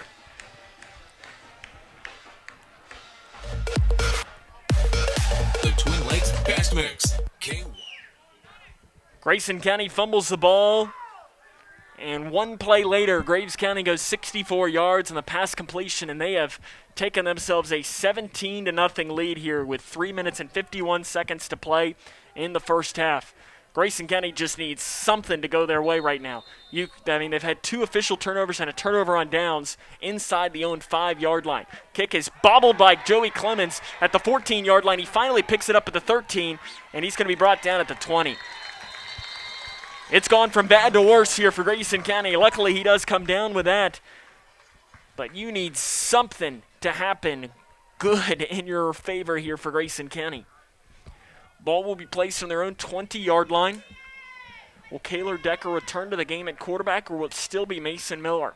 If Decker is not in the game, you'd have to think it would probably be an injury because he didn't do anything that would have made you think that it was. He threw the interception, but I don't think that would be anything. And Decker is in the game. 3 minutes, 45 seconds to play here in the second quarter. Decker goes under center. Offset I formation, 1 wide receiver on each side. Cougars do have all 3 timeouts.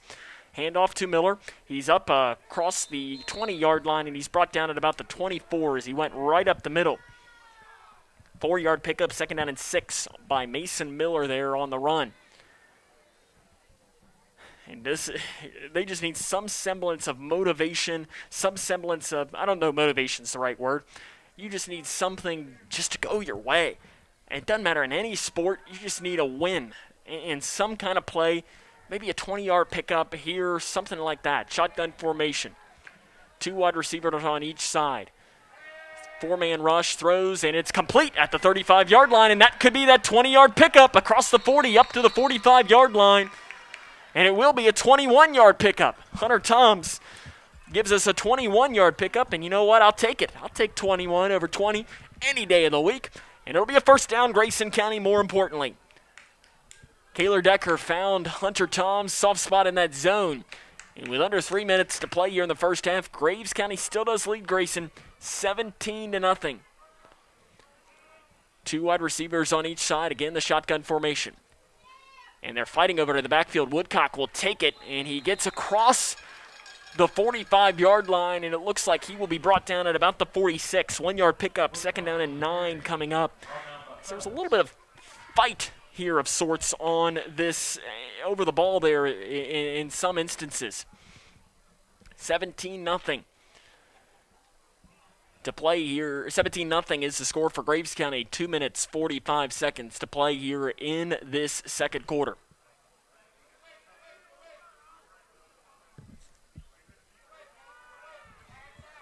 Shotgun formation.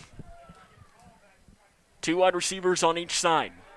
Kaylor Decker steps up in the pocket, and a whistle is blown, and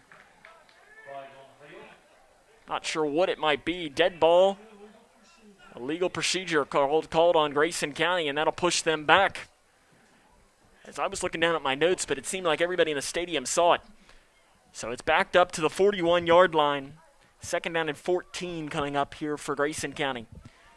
They had that beautiful drive that went 12 plays, that went from the end of the first quarter into the start of the second quarter, that ended a turnover on down. Since that point, though, it's been all Graves County here with 2.5 to play in the first half.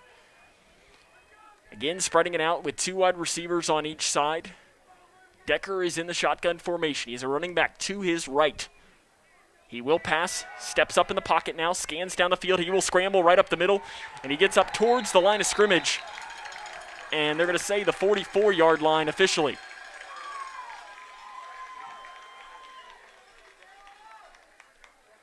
So to the 44, it is a 3-yard pickup for Kaylor Decker. 3rd down and 11 coming up for Grayson County. Under 2 minutes to play here in the first half. Graves County does get the ball to start the second half. You almost got to try and find some way to get some semblance of points here to try and keep this game close here before Graves County gets the ball back. 2 wide receivers on each side. It's the shotgun formation for Decker. He'll look to pass, throws over the middle. It is complete, and that's across the first down marker across midfield. And it's up across the 45 to the 42-yard line. Hunter Toms on the pass completion. They used his height on the slant route up to the 42-yard line. And that is enough for a 14-yard pickup. And again, that Grayson County first down. 1:25 and counting here to play in the first half. Again, Graves leads Grayson 17-0. Shotgun formation for Decker. 2 wide receivers again on each side. The running back is to his right. Steps up in the pocket, looks to pass. Now he's going to scramble. He's across the 40, and he's brought down there from behind. If he would have gotten away from Alex Ramage, he would have had a whole lot of daylight. But it's up to the 36-yard line with 1:02 to play in the first half, and it looks like we might have a timeout on the field. Or did he get out of bounds? I'm not entirely certain, as I thought I saw an official say a timeout. And 6-yard pickup, though, by Decker. The clock has stopped, so I guess he did officially get out of bounds as Grayson County breaks the huddle. They do have all 3 timeouts remaining, as does Graves County. Ball placed here on the Graves 36-yard line. Shotgun formation for Decker. The running back is to his right. He's got trips out to the high side. He looks that way, and he has a pass complete and bobbled and dropped by Joey Clemens on the far side. And it will fall incomplete. So 3rd down and 4 for Grayson County, 59 seconds. The clock is stopped right now. Again, ball placed on the Graves County 36-yard line. And this is, you're in 4-down territory here. So if you don't get it all on one play and you've got 3 timeouts, you might even look to run the ball here. Trips down here to the near side, 1 out to the left. Showing blitz up the middle is Graves County. They will rush about 6. They break through, and the pass is complete to Hunter Toms at the 35-yard line. He jumped up to catch that. He picks up only 1 on the pass completion, and 4th down and 3 here with 45 seconds to play here in this first half, and they're going to let the clock roll. This is a tough play call here. You don't want to take too much time on the clock in case you pick up the 4th down, but you don't want to leave too much time on the clock because if you don't get it, then Graves County gets a lot of time.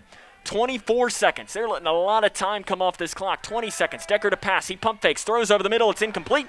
Graves County is going to get the ball back on turnover on downs with 18 seconds to play here in the first half. And I would say you would just take a knee, but Graves County's had a lot of success passing the ball. They might go deep here. I think you need to play like a prevent defense if you're Grayson County. They only have to go 65 yards in 18 seconds with a full slate of timeouts. Be sure to join us at halftime. So we'll break down the first half, run down scores, and have our Cougars in the Classroom presented by McDonald's of Litchfield. If you joined us last year, it might look a little bit familiar, but we decided to bring it back because, honestly, our feature deserves more than the time that we can give him. Shotgun formation. Brown will pass. They will move the ball, throwing off into the flat. It's incomplete. As it was intended over to that far side of the field for Matting. And with 14 seconds to play here in the first half, it'll be 2nd down and 10. Ball placed on the Graves 35-yard line. Again, they need to go 65 yards. They do have all 3 timeouts. Now you almost might look into maybe taking a knee, but I don't think that's what Graves County wants to do. They want to put this game out of reach early on. Trips down here to the near side. 1 out to the right. Shotgun formation for the quarterback, Brown. He will pass off into the flat to Richards. It's complete at the 35-yard line, and he is brought down, and they're going to keep him. No, he steps out of bounds at the 44-yard line with 5 seconds to play. As Hunter Toms was trying all he could to keep Race Richards in bounds with 5 seconds left, as Richards gets it up here to the 44 or 45-yard line, depending again on the spot. And they'll say the 45. That is enough for a first down, or is it not? Timeout taken by Graves County. While they do that, we'll see if we can't run down a score or two from around the region. Russellville on top of Edmonson County 14-9. That game is approaching the end of the first half. Apollo on top of Henderson County 14-7. That game's in the second half. as our second quarter is approaching the end of that one as well. Greenwood leads Christian County 15-8, 5 minutes to play in the second quarter.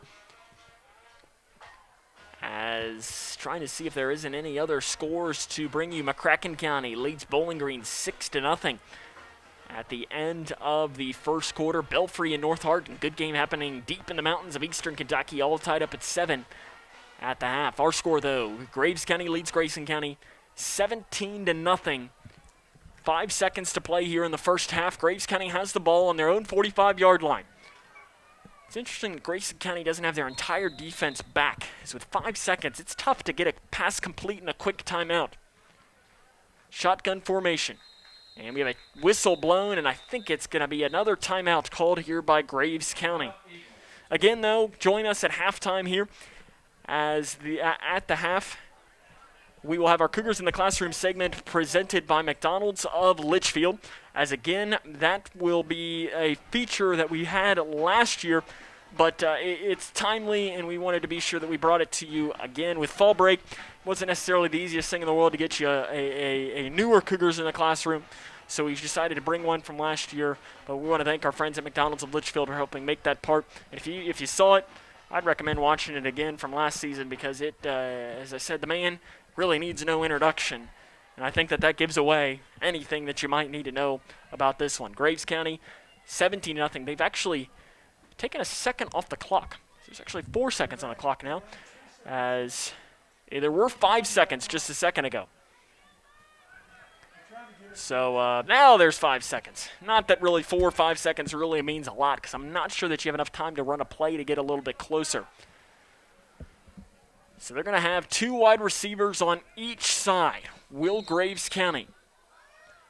Brown is the quarterback. He stands at his own 40-yard line. He will take a 4-step drop, steps up in the pocket, throws over the middle, and it's incomplete with 1 second to play. So I said that 1 second wouldn't mean anything, and it turns out it actually means that Graves County is going to get another play. So 2nd down and 10. And now if you're Grayson County, you put everybody back. I think you almost guard that goal line. You don't let him get in at all, because there is a 0% chance of them possibly getting a field goal out of this. So you want to be sure that you take any chance that you possibly can to limit that. As they will go in a shotgun formation, 2 wide receivers to the right, 1 here to the near side. They'll throw off into the flat on a screen play at the 45-yard line. He's across the 50. He's got a lot of room. Across the 45, he's across the 20, and he's going into the end zone. Touchdown, Graves County at the end of the first half. And Grayson County, I'm not sure, laid a finger on him, and it's 23-0 Graves County. 55-yard touchdown pass. And they will wait for the extra point here. And Kevin Embry, the Grayson County defensive coordinator, is not happy at all, as Brown to Grant. And a whistle is blown. And now they're going to let him kick it away. Place down, here coming. Good snap, kick is up, and it's good. End of 1. 24-0, Graves County leads this one. This is Cougar football on K105. When caring for a family member, their state of health is continually on your mind. And when they're faced with a health concern, you'll do just about anything to make them feel better. Rest assured, their feel better starts right here at Midway Pharmacy. We take our time to get to know all about your family's health history so we can provide you with educated advice. So when someone's counting on you to help them maintain a healthy lifestyle or to overcome that untimely sickness, remember, at Midway Pharmacy. When I was a kid, my dad would hold a nickel in one hand and a dime in the other and ask, which one is bigger? Of course, the nickel was bigger, but the dime was worth more. Think about that. With all the bank mergers going on, does bigger make them better? I don't think so. Wilson & Muir Bank is a locally owned community bank based right here in Kentucky. I like dealing with people I know personally, the same people I've trusted with my money for years. That's why it's my bank. Wilson & Muir Bank. Member FDIC, Equal Housing Lender. Living in your ideal home, or is it still a dream? Future Designs Building Materials can help you turn your dreams into reality with atrium windows that will make the sun look brighter, roofing material that will keep your home protected year-round, and decking material for that perfect barbecue setting. Now is the perfect time to get your home improvement project off the ground. Got questions? Future Designs Building Materials can help with all your lumber and home improvement questions. Visit Future Designs Building Materials on Quarry Road in Litchfield or fdbm.net. Oh, that's a bad call. That was a great call. That's the worst call I've ever seen. Great call. Horrible. It's a horrible call. Sports fans don't often see things the same way. Terrible call. That was a good call. Terrible call. But there's one call everyone can agree on. Call 811 before you dig, the free service that helps you avoid utility lines while you're digging. Know what's below. Call 811 before you dig. Safety!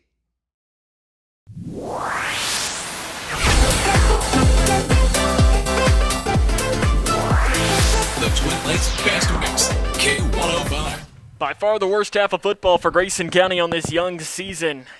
Ends with Graves County leading this one 24-0 here at the half, as just really, I'm not sure anything went right in that half of play for Grayson County in this one. As, in fact, as we look, and I'm not sure that we have a camera that is able to pick it up if you're watching with us on K105 Digital Productions. The team is on the, in fact, we do have one. If you're watching, the team is on the soccer field, which is behind the opposing visitors' bleachers. And when they came out, Brian Jones, you could see, made them run the length of the soccer field to get from the near side to the far side. So they are, I mean, every bit of 600, 700, 800 yards away from us right now, as they went the length of the entire soccer field, which is a good distance away from us. And I'm sure Brian Jones has a lot of frustration here in this half after Graves County takes the 24-0 lead. And to make things worse, it was the 55-yard touchdown as time was expiring with 1 second to play. You just can't have that happen. And I'm sure that you saw Kevin Embry showing frustration on the sideline. And a lot of this was just mental mistakes, getting beat on screen plays. A cornerback was beat down the field. It's just making things too easy for Grayson County in this one. As we're going to take a break, though, and we're going to brighten the mood a little bit. I think we all need that, and we're going to jump into our Cougars in a Classroom segment. Again, as I said, the man really needs no introduction, so I won't leave it, and I'll just leave it to our Cougars in the Classroom segment, presented by McDonald's of Litchfield. That comes up next here on the Halftime Show on K105. Jordan knows he shouldn't eat this entire bowl of nachos, but tonight he's earned that right. Because a few hours ago in the middle of happy hour, he recognized a sign. Not from the gods or a bolt of lightning, but from a double heart, a kissy face, and a fourth ha in ha ha ha. That's when Jordan knew he was buzzed. So when it was time to go, he got a ride home instead of driving. Be a legend like Jordan. Recognize your buzzed warning signs and get a ride home. Buzz driving is drunk driving. I don't remember how it started. Go to that. Our back and forth. It always came back. Dad! You probably don't remember what you told me, That was perfect. but I heard every word.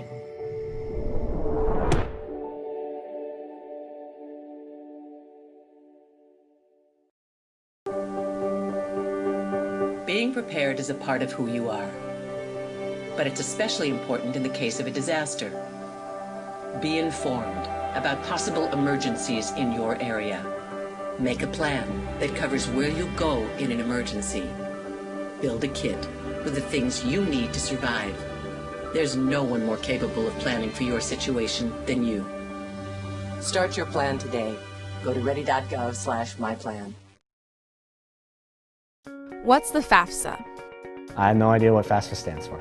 Yeah, I've heard a couple of people at school talk about it, but I haven't actually had like a conversation about it. When I'm preparing for college, my top priorities are how to pay for it. They're really focused on getting you to the college level. They're not really focused on getting you through college, so they don't really talk about the financial aid or FAFSA. The free application for federal student aid is the first step, and it just got easier. Visit knowhowtogoky.org to find out more.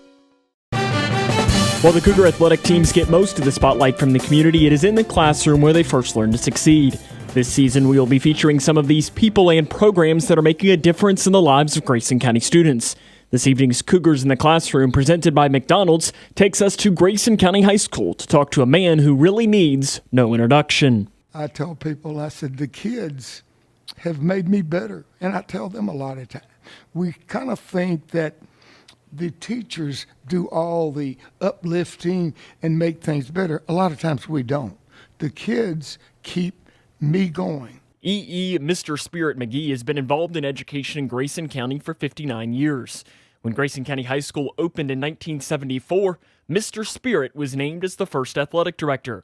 The transition from 3 high schools to 1 was a difficult job for him. Not a facility. I'm talking about zilch for the athletic program. Nothing. No gym. Never got finished all year.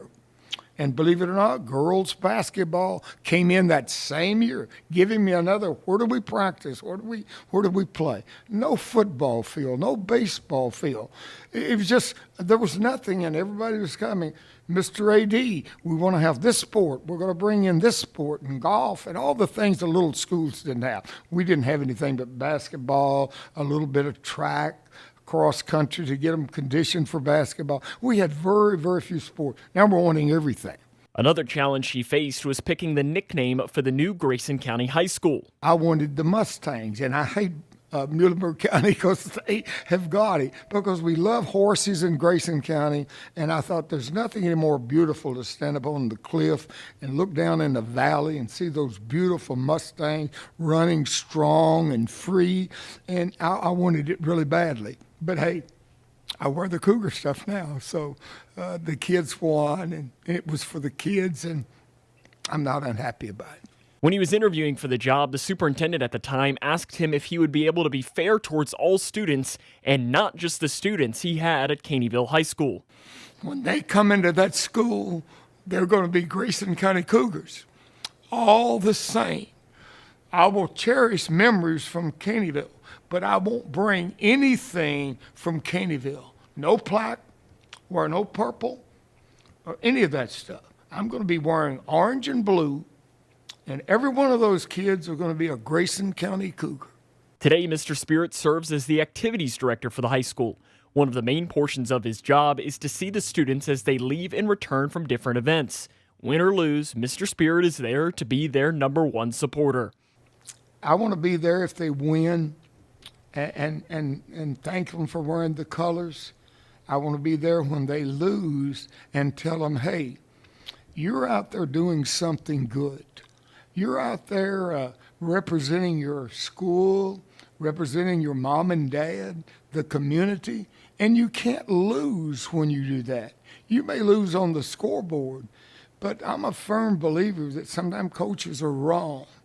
If a kid, young lady, young man, gives everything they have, I used to have a little rock. If a man, and it can be woman naturally, gives all that he has or she has, what else can you give? In 2015, the community honored Mr. Mckee by renaming the road outside the school to Mr. Spirit Boulevard. While he was honored at the recognition, he wasn't on board with the change at first. We had thousands of dollars of stationery Schoolhouse Road, and the judge and the people are going to take that thing and put Mr. Spirit on there and burn all the stationery, and the people were really confused. They said, we love you, Mr. Mckee. We think you deserve it, but I'm going to kill you if they do that because I don't have the money to buy more stationery. After the stationery issue was resolved, an orange and blue sign showed up on the road. A few days later, Mr. Spirit came to the school to find it had disappeared. I talked to the judge. I said, oh, my God, Judge, you won't believe this. They've taken my sign down. It's either those Edmonson County people or Butler County. They've stolen my sign, and I'm just crushed and everything. And he started laughing. He said, Mr. Mckee, we got to apologize. That sign that we painted and fixed for you doesn't correspond or is not relative to all the other sign. And we really can't do that.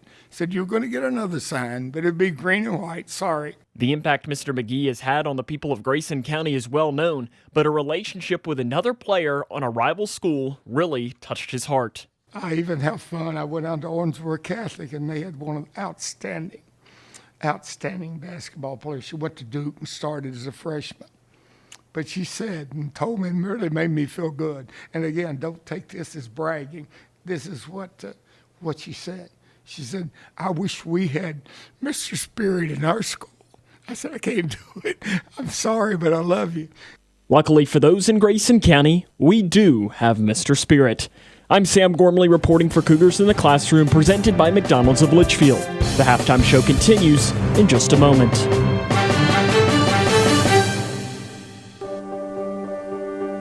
Being prepared is a part of who you are, but it's especially important in the case of a disaster. Be informed about possible emergencies in your area. Make a plan that covers where you'll go in an emergency.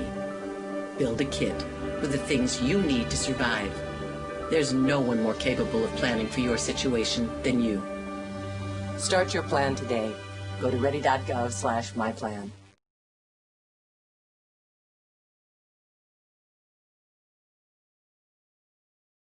When I was a kid, my dad would hold a nickel in one hand and a dime in the other and ask, which one is bigger? Of course, the nickel was bigger, but the dime was worth more. Think about that. With all the bank mergers going on, does bigger make them better? I don't think so. Wilson & Muir Bank is a locally owned community bank based right here in Kentucky. I like dealing with people I know personally, the same people I've trusted with my money for years. That's why it's my bank. Wilson & Muir Bank. Member FDIC, Equal Housing Lender. I don't remember how it started. Go to that. Our back and forth. It always came back. Dad! You probably don't remember what you told me, That was perfect. but I heard every word. Living in your ideal home, or is it still a dream? Future Designs Building Materials can help you turn your dreams into reality with atrium windows that will make the sun look brighter, roofing material that will keep your home protected year-round, and decking material for that perfect barbecue setting. Now is the perfect time to get your home improvement project off the ground. Got questions? Future Designs Building Materials can help with all your lumber and home improvement questions. Visit Future Designs Building Materials on Quarry Road in Litchfield or fdbm.net.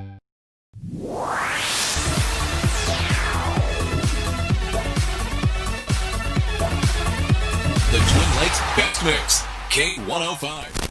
Welcome back here to Mayfield, Kentucky, where it is really a beautiful night for football here. The rain has come and gone, and I think we can say, though, it has been anything but a beautiful performance from Grayson County in the first half as Cougars were dominated really in every facet of the ball. Special teams, they had a bobbled kickoff.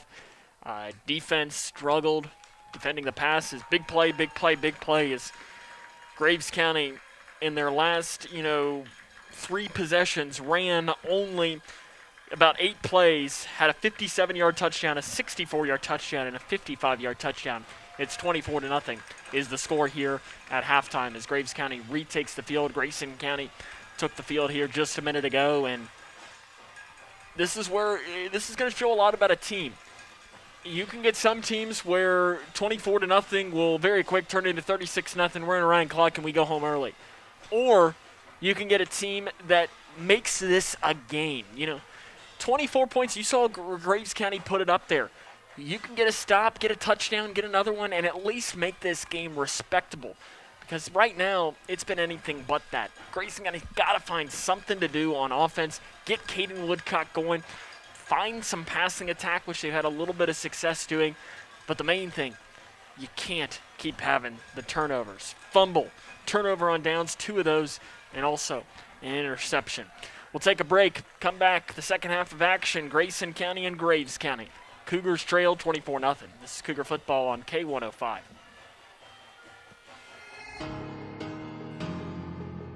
Anytime they're playing music downstairs, it's loud. I go downstairs, see what they're doing, see what music they're doing, see what they're dancing to. I go play piano downstairs, they come get involved. Leah has a drum set beside it, banging that. Any music, that's what they do.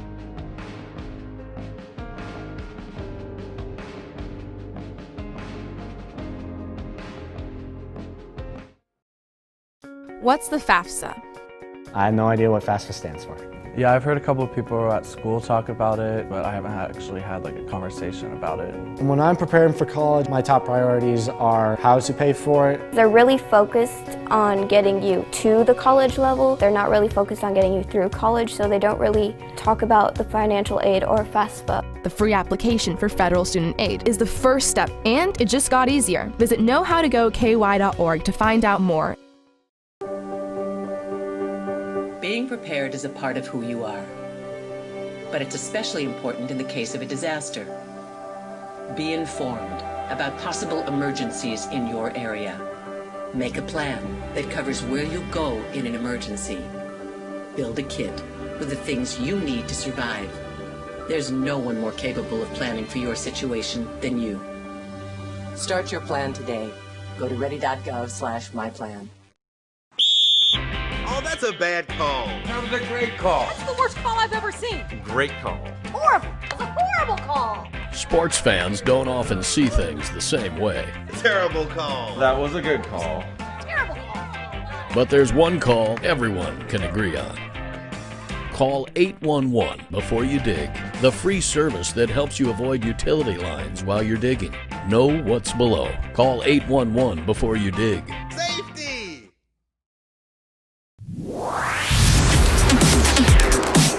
The Twin Lakes Fast Mix, K105. Got about a minute away from the start of the second half of action as Grayson County trails this one 24-0. Graves County will get the ball here to start the half, and you know what?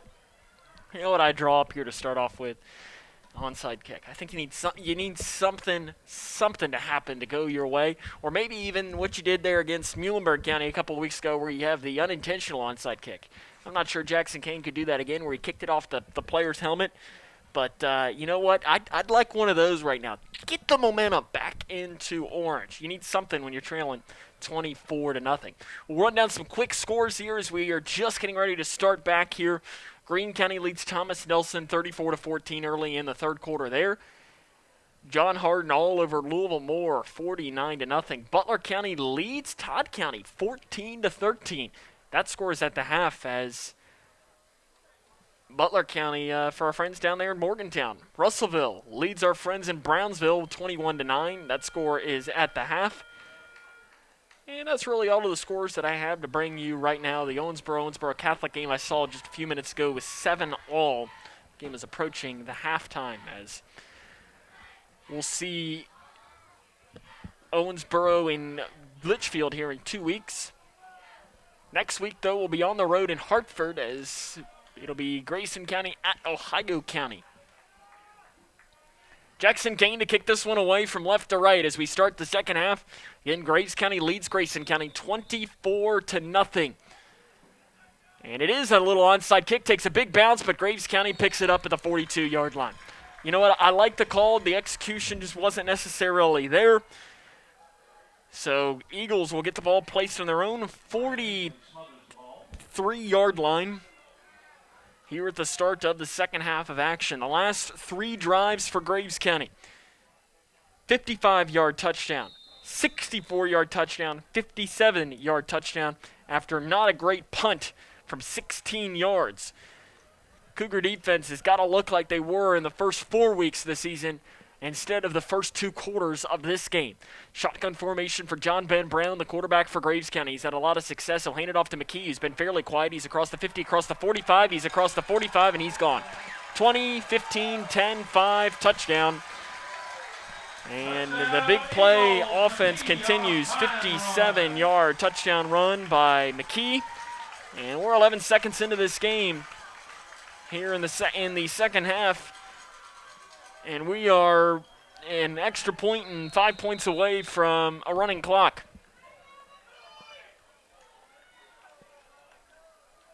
As this has gone from bad to worse in a quick way. The kick is up. It's a line drive kick that splits the uprights. 11:49 to play here in the third quarter. It's 31-0 Graves. This is Cougar football on K105.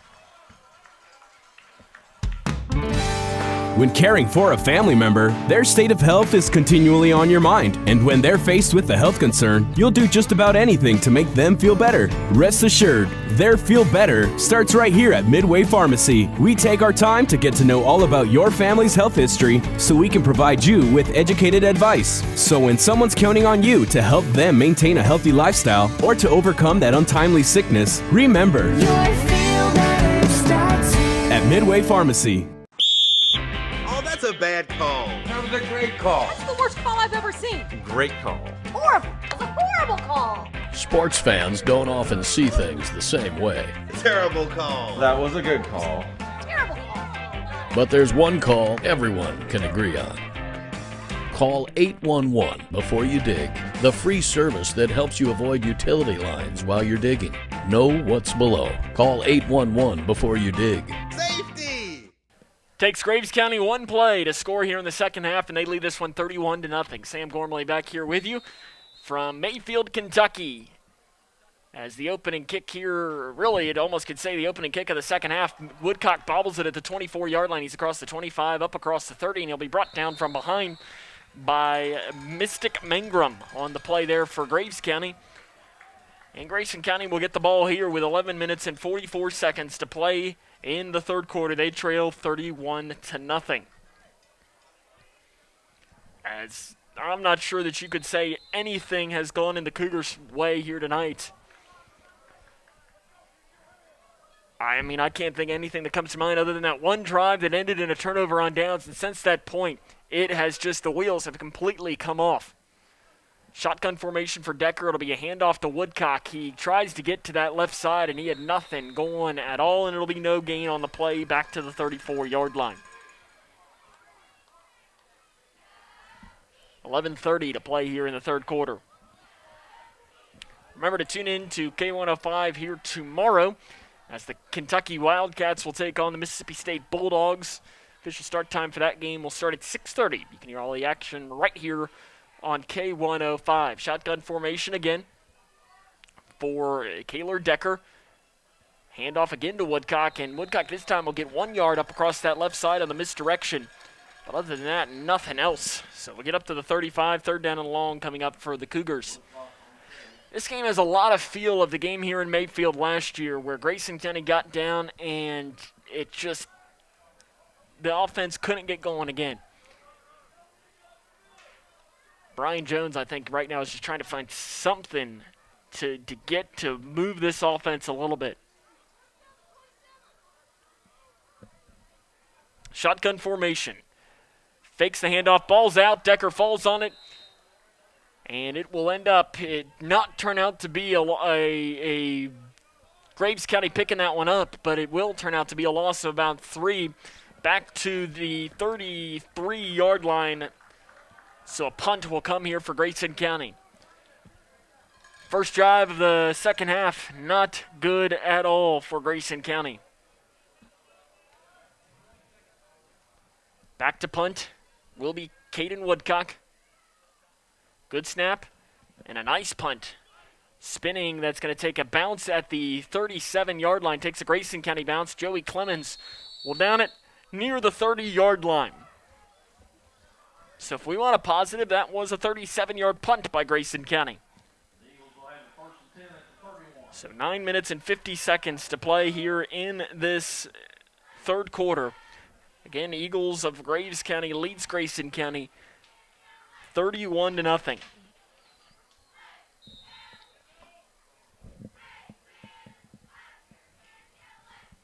Graves County breaks the huddle. Again, a touchdown here would put us in a running clock situation for the second straight week. It would put Grayson County, though, on the wrong side of it. 2 wide receivers to the high side. It'll be a handoff to McKee. He's got a big hole. He spins across the 35-yard line up to the 37.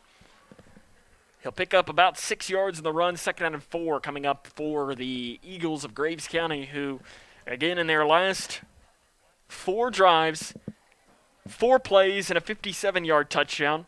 1 play and a 64-yard touchdown, 4 plays and a 55-yard touchdown, and 1 play and a 57-yard touchdown. So over the last 4 drives, when you're averaging 2 plays a drive and 28 points, I mean, that's just high-powered offense for sure. Screen pass here to Richards across the near side. He's across the 40, gets outside the number, spins away from one man, and he'll be brought down at the 46-yard line, drugged down out of bounds from behind. Zach Bradshaw in there on the tackle, as was Levi Martin. And that is enough for a first down for Graves County up to the 46-yard line.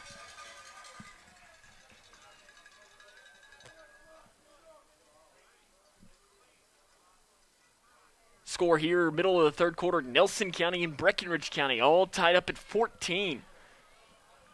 So I thought Breckenridge County was facing Muhlenberg County tonight, but I guess not. That might be next week. Shotgun formation. Handoff right up the middle, and nothing going at all on that one, as he'll end up picking up 1 yard, maybe to the 47 on the run there by Clint Mckee. For Grayson County against Mckee tonight, it's either been a 1 or a 2 yard run or a 20-plus yard run. As it's been one or the other, while on the other side, the Grayson County offense, other than that one drive to start the game, has been not good at all.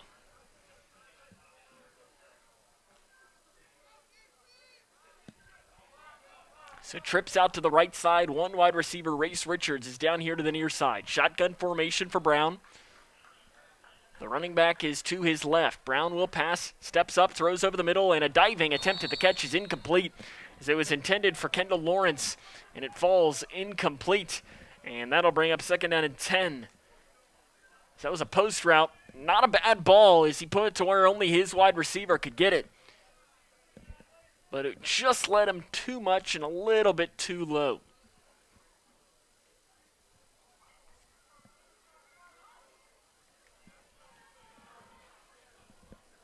Eight minutes, 18 seconds to play here in the third quarter. Again, Graves County leads Grayson County 31-0. 2 wide receivers on each side. Shotgun formation again for the quarterback, Brown. Standing 6'5", and we have a double reverse here, and it's a big gain here. 50, 45, using a lead blocker, and he's brought down at the 40-yard line. As in there was Matting on the run. He gets up to the 39-yard line across midfield. And that'll be a big pickup for Graves County of about 14 yards. And again, that first down.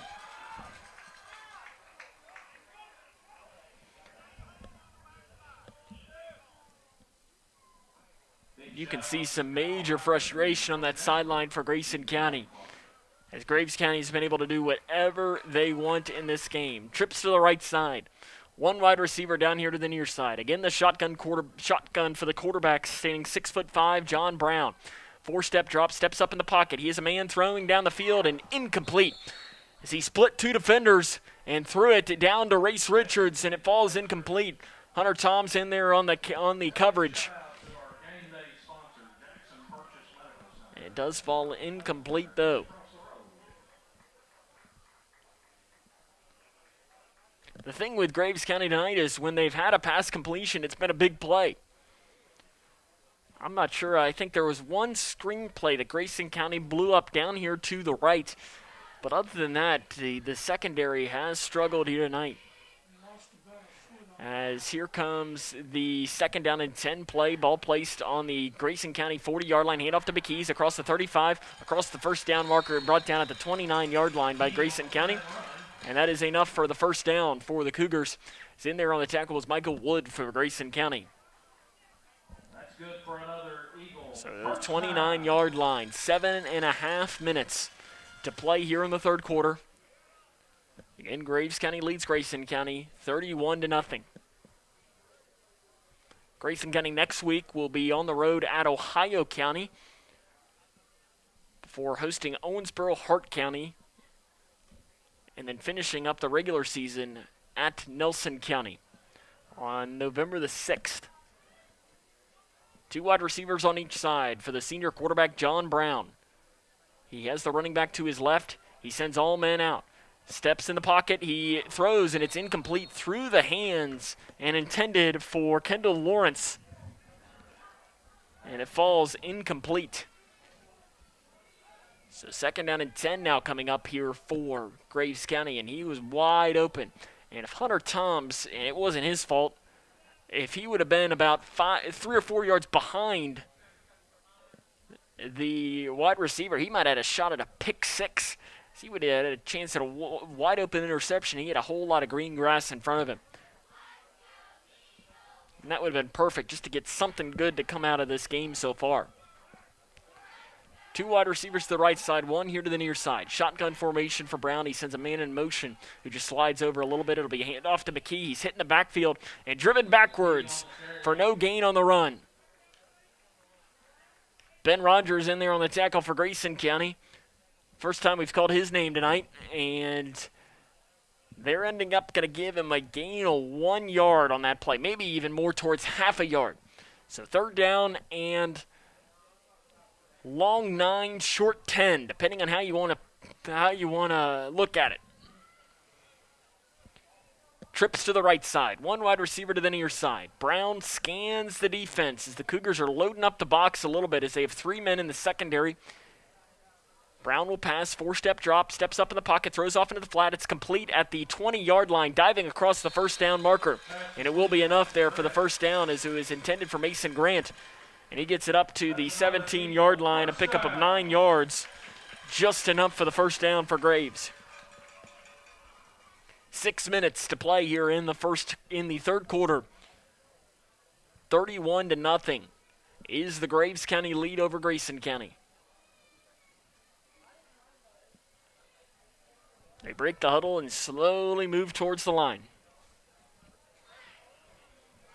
2 wide receivers down here to the near side, 1 to the right side. Shotgun formation for Brown. He has the running back McKee to his left and also a blocker, and it'll be a handoff to McKee. He goes behind that blocker across the 15. He's across the 10. He sidesteps 1 man. He's across the 5. He's in the end zone. That's a touchdown, Graves County. 17 yards for Clint Mckee. And we are in a running clock situation here with a 37-0 lead here for Graves County.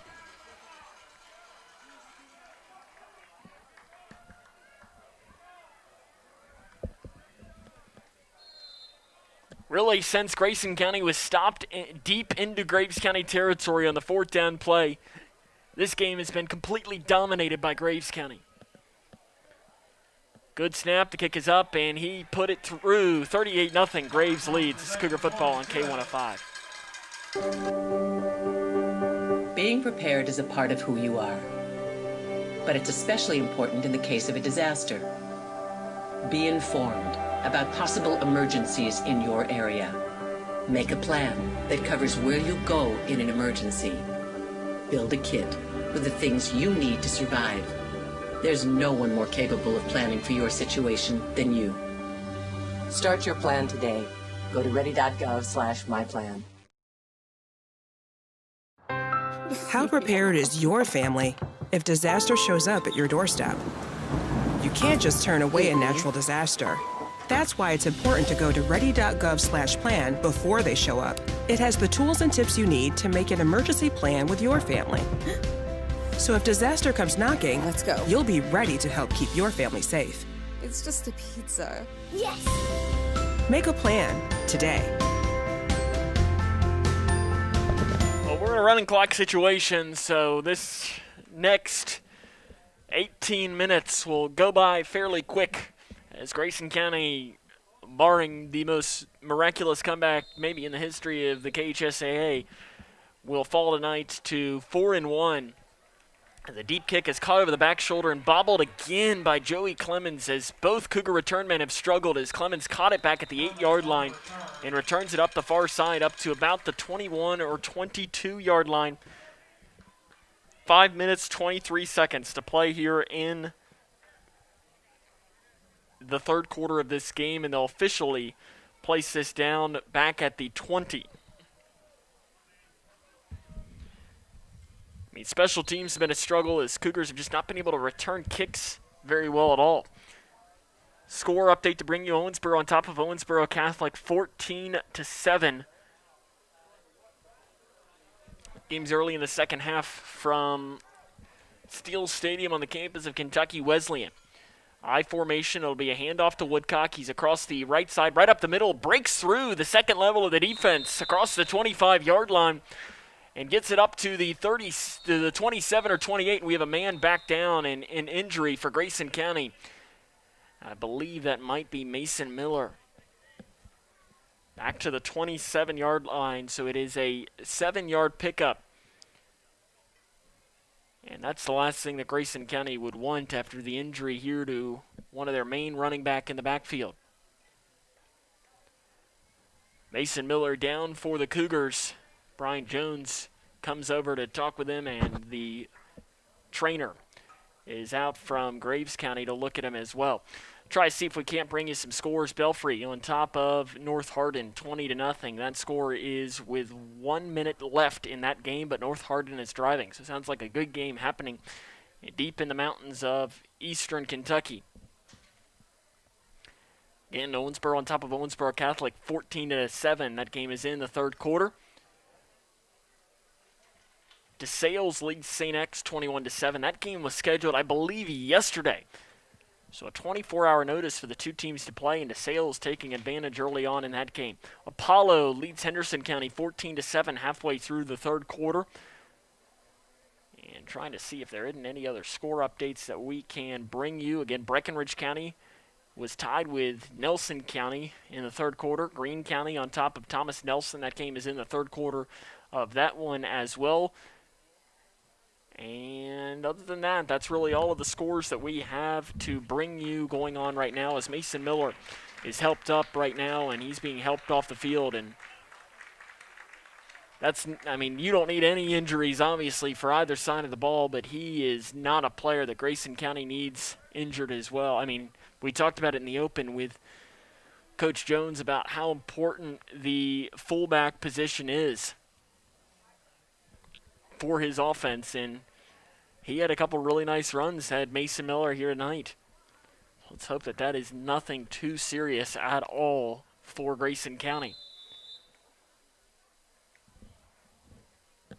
4.5 to play in the third quarter. Again, Graves leads Grayson 38-0 here in tonight's game. We are in the running clock situation. Cougars will break the huddle.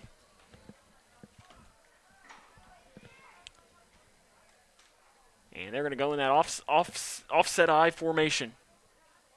And it's going to be they might get Grayson County for a false start, or they might get Graves County for a neutral zone infraction, as it happened at the same time. And let's see what they'll do, and they're going to call it on Grayson County, it appears, and they will. So the Cougars will move backwards, back to the 22-yard line. And that'll bring up second down and about 7 for Grayson County. Again, 4 minutes to play in the third quarter. Greenwood now leads Christian County in another game going on. 22-8 halfway through the third quarter of that game. Two wide receivers on each side. Shotgun formation for Kaylor Decker. Grayson County just trying to get something to hang their hat on in this one. Decker steps up, loops one down the field, and it's way underthrown and falls incomplete. Third down and long coming up for Grayson County. The Cougars' next opponent is Ohio County. They are not in action tonight. They were supposed to play Webster County tonight, but that game was a casualty of COVID-19, I think on Webster County's end. As I'm not sure what the details were on that, but that game was canceled. I want to say it was Monday or something, or it might have even been last Friday that the Eagles game was canceled of Ohio County. So fresh legs will happen for Ohio County when they meet the Cougars next week in Hartford. It'll be a big bounce back needed for Grayson County. Trips to the left side. Decker rolls out to that side to pass, scans, and he's going to be sacked in the backfield for a loss. Back to the 14-yard line. And there on the tackle was Caden Stimson. And that'll turn out to be a loss of 6 yards, back to the 16-yard line for Kaylor Decker. And the Cougars will once again be forced to punt here with 2.5 minutes to play in this third quarter of action. Again, Graves County leads this one 38-0.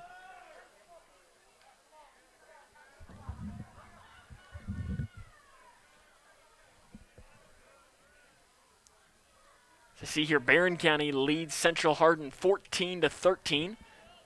2:45. Punt by Woodcock is going to be fair caught at about the 42.5-yard line. And will they keep Brown in the game? It appears that they will for Graves County. This is an interesting play call. You're up 38-0 in a running clock, and you leave your starting quarterback in the game. Not sure that I necessarily agree with that at all. I don't think he has anything left to prove. So ball placed on the Cougars' 43-yard line. Again, 1:45 to play here in the third quarter. And they're going to spread it out now. Here comes McKee, the running back. At first, I thought they were going to spread it out in 5 wide when you're up 38-0, and I'm not sure I would agree to that at all. Brown is in the shotgun formation. McKee is to his left. 3 seconds on the play clock. He'll hand it. No, he'll fake it and throw it over the middle. It is complete at the 30-yard line, across the 35, up to the 20. And it is caught by Eli Kirschbaum. His first catch of the game. And again, that's up to the 19-yard line. Big pickup on the play for Graves County. And we can officially give that about 24 yards in the catch and run. Under 1 minute now to play here in the third quarter. Again, 38-0. Graves leads Grayson in this one. We are in that running clock situation. Breck County has taken a lead over Nelson County early in the fourth quarter, 21-14. So we will see Nelson County, last game of the season, November the 6th. Be our first trip to Nelson County High School for a football game. I think we get a turf field for that one. New running back into the game, and it'll be a handoff to him. He spins down to the 16-yard line as that's Wesley Phelps. He gets it up to the 16-yard line, a 3-yard pickup with 20 seconds remaining here in the third quarter, and I don't think Graves County will take another play in this quarter, and I think that they might just let the time run out and get into the break. 10 seconds and counting, and I think that's exactly what they'll do. So at the end of 3 quarters, it's Graves County 38, Grayson County nothing. This is Cougar football on K105. Being prepared is a part of who you are, but it's especially important in the case of a disaster. Be informed about possible emergencies in your area. Make a plan that covers where you'll go in an emergency. Build a kit with the things you need to survive.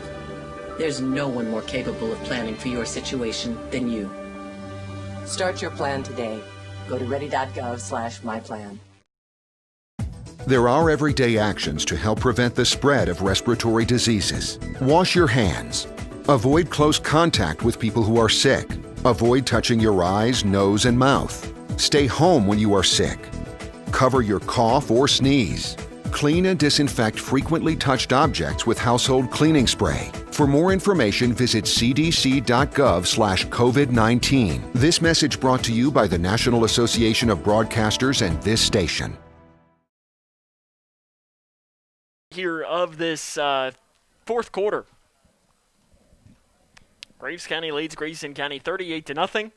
Again, we are in the running clock situation. Graves County looking to add some more points on the board as they'll run the clock here and get us started here. Trips to the near side, 1 out to the left. Shotgun formation. Brown to pass again. He throws into the end zone, and it is caught by Race Richards. Touchdown, Graves County.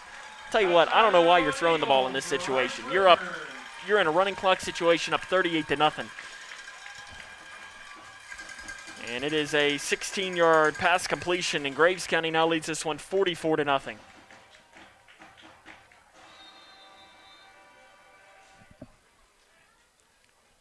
The point after attempt here coming from Thomas.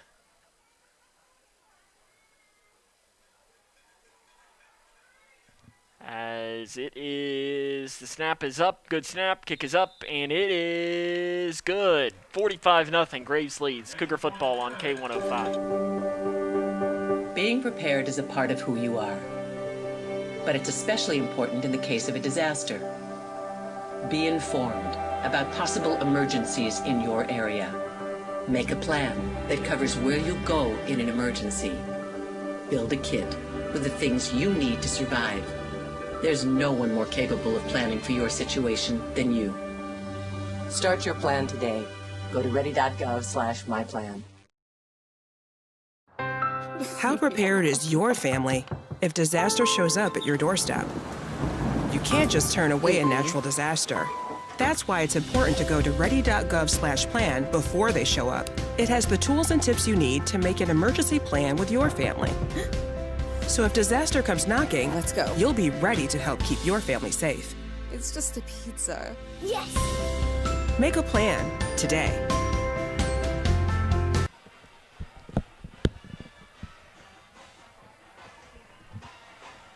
I might just be, I don't know if old school is the right word, but I know up here in our little booth that we have here between our digital productions director Chase Blaine and the illustrious sports writer Don Brown, we've got a salty taste in our mouth for Graves County going for it a little bit and going to pass the ball when you're up 38-0, and I don't know. It might just be me being old school, and I might just be sour grapes or something as the kick is returned at the 15-yard line by Grayson County up across the 25. Looked like he was going to have a hole, but a Graves County player grabbed him by the jersey and kind of spun him around like a ballerina up to the 34-yard line. So Grayson County gets the ball here, and officially the spot will be the 33 of Grayson County. Cougars looking to not get shut out. Last time they were shut out was here in Mayfield.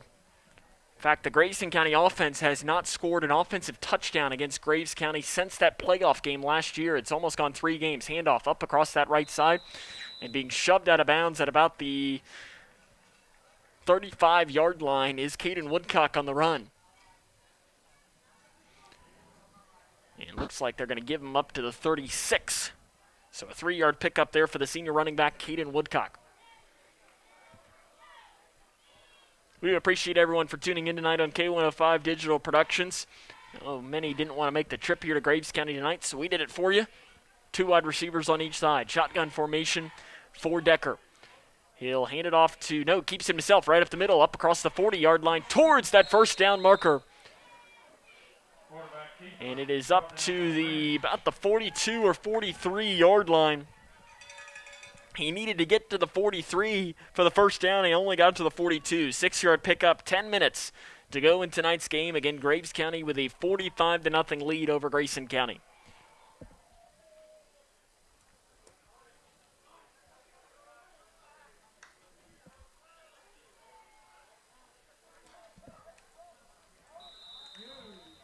And we have a flag coming in from the head referee. He's calling for the clock to keep on rolling. And it's offsides called on Graves County, and that's a first down Cougars. We haven't been able to call that since I think we'd have to go all the way back to late in that first half. So the first down of the second half. It comes on a mistake by Graves County, but you know what? With the kind of night it's been, you got to take any chance you possibly can. Decker, 2 wide receivers on each side, 4-step drop, throws down the field, and it is incomplete, intended for Hunter Toms. He tried to go high up to grab that over off into the right flat, but it falls incomplete. That'll bring up a 2nd down and 10.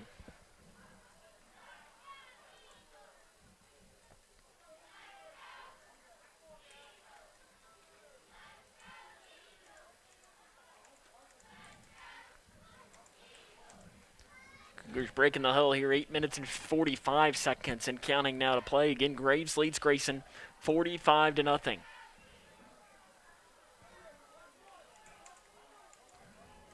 Shotgun formation, trips to the right side. 1 wide receiver down here to the near side. Decker looks to that far side. It's complete to Owen Bratcher. He's hit at the line of scrimmage, and that's exactly where he is going to be brought down. So 3rd down and 10 coming up for Grayson County after no gain on the screen pass from Decker to Bratcher. And you got some new subs coming in as checking into the game for Butler County is Matt Flemons to check in on the defensive line. 8 minutes and counting to play here in tonight's game. 45-0 is the score.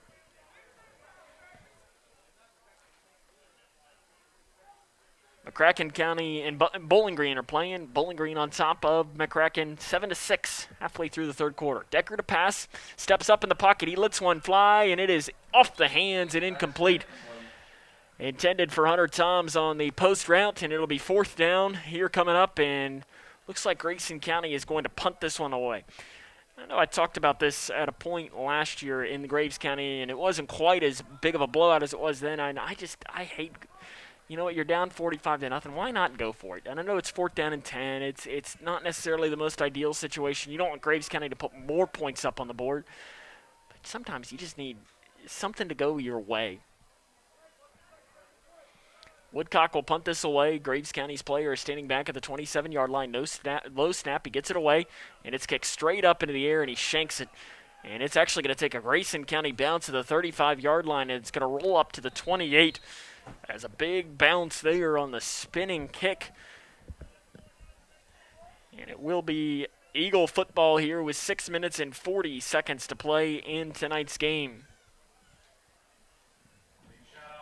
Ball placed on the Eagles' 28-yard line.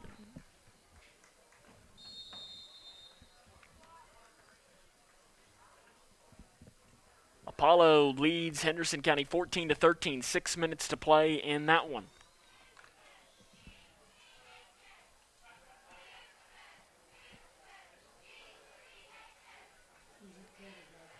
As looks like we do have a new quarterback into the game. I think DeFreitas has been their quarterback at times in the backup formation, and that is who it is. And it'll be a handoff up the right side. Nothing going there on the run for Graves County. Maybe a pickup of 1 yard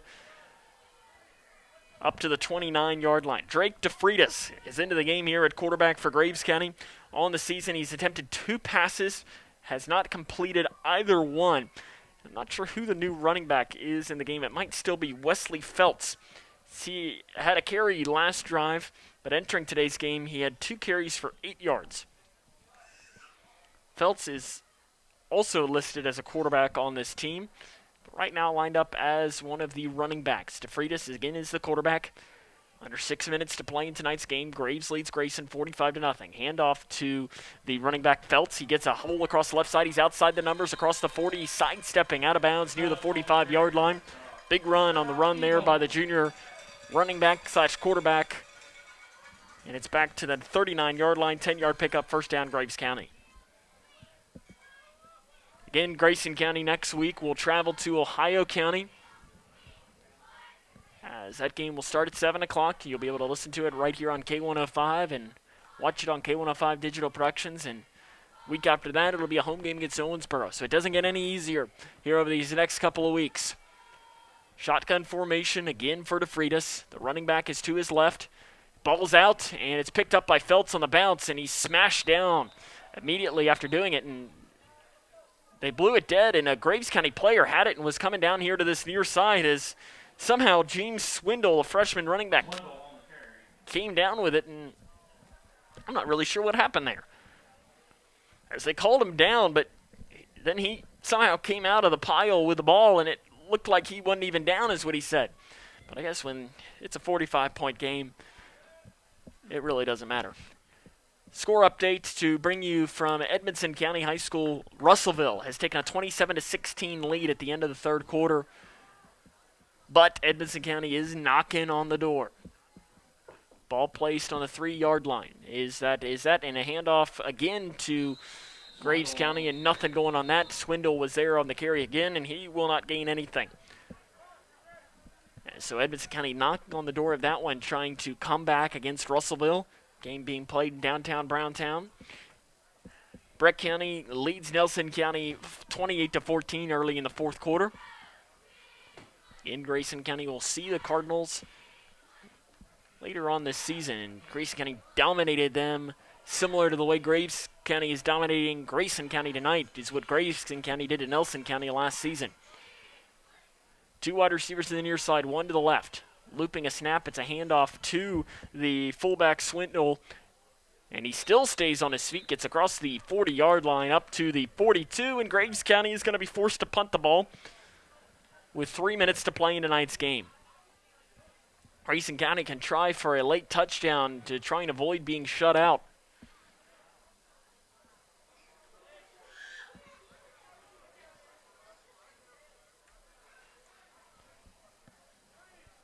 But It'll be back here to the 30-yard line is where Caden Woodcock will stand to return this. The punter stands at his own 28-yard line. Good snap. And it's a low kick that takes a Graves County bounce at the 38-yard line, and it's going to roll down to the 31. So that's where Grayson County will get the ball. 2 minutes and 23 seconds to play in tonight's game. Ball placed on their own 31-yard line. Grayson County has had one first down in the second half. 2 minutes to play, and now this is just where you start throwing the ball around, see what you can't do. Maybe you run a play or two that you hadn't run this season on the passing route, just see what you can't do and see what, you need something to go right. Decker will line up in the I formation. Levi Martin is one of the blocker. Caden Woodcock is one as well. One wide receiver on each side, faking the handoff to Woodcock. Decker's going to roll out to the far side. He throws down the field. It's caught by Hunter Toms at midfield. He gets it up across to about the 46.5-yard line. And that's over a 20-yard pickup for Hunter Toms with 90 seconds to play in the game. In fact, they do not give him good field position at all. They back it up to the 48-yard line, but it's still across midfield and into Graves County territory. First down there for Toms.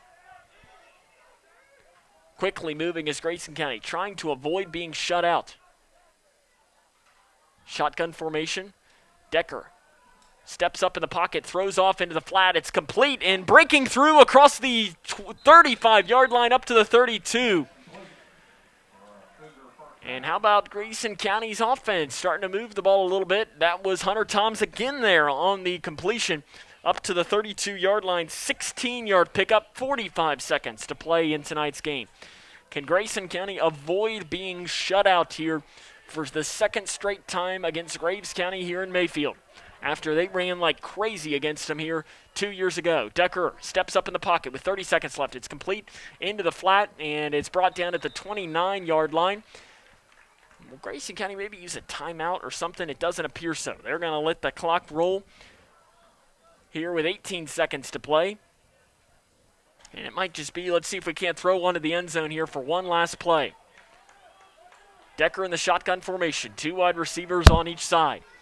He steps up in the pocket. He's going to let one fly. He throws one towards the end zone. It's incomplete, and that'll do it. Graves County wins this one 45-0. This is Cougar football on K105. How prepared is your family if disaster shows up at your doorstep? You can't just turn away a natural disaster. That's why it's important to go to ready.gov/plan before they show up. It has the tools and tips you need to make an emergency plan with your family.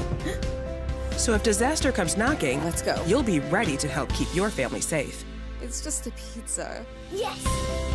Make a plan today. Oh, that's a bad call. That was a great call. That's the worst call I've ever seen. Great call. Horrible. It's a horrible call. Sports fans don't often see things the same way. Terrible call. That was a good call. Terrible call. But there's one call everyone can agree on. Call 811 before you dig, the free service that helps you avoid utility lines while you're digging. Know what's below. Call 811 before you dig. Safety!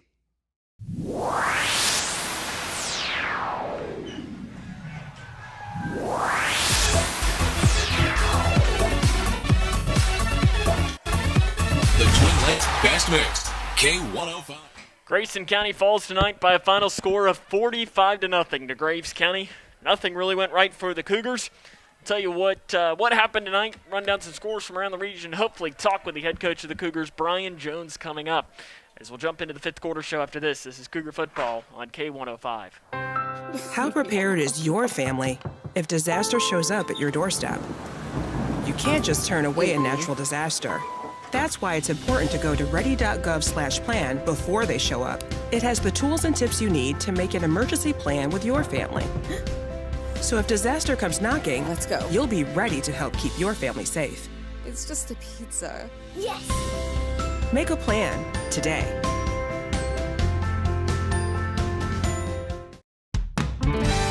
When caring for a family member, their state of health is continually on your mind. And when they're faced with a health concern, you'll do just about anything to make them feel better. Rest assured, their feel better starts right here at Midway Pharmacy. We take our time to get to know all about your family's health history so we can provide you with educated advice. So when someone's counting on you to help them maintain a healthy lifestyle or to overcome that untimely sickness, remember,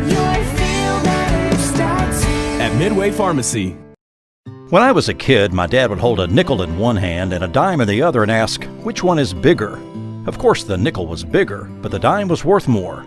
Think about that. With all the bank mergers going on, does bigger make them better? I don't think so. Wilson & Muir Bank is a locally owned community bank based right here in Kentucky. I like dealing with people I know personally, the same people I've trusted with my money for years. That's why it's my bank. Wilson & Muir Bank. Member FDIC, Equal Housing Lender. Living in your ideal home, or is it still a dream? Future Designs Building Materials can help you turn your dreams into reality with atrium windows that will make the sun look brighter, roofing material that will keep your home protected year-round, and decking material for that perfect barbecue setting. Now is the perfect time to get your home improvement project off the ground. Got questions? Future Designs Building Materials can help with all your lumber and home improvement questions. Visit Future Designs Building Materials on Quarry Road in Litchfield or fdbm.net.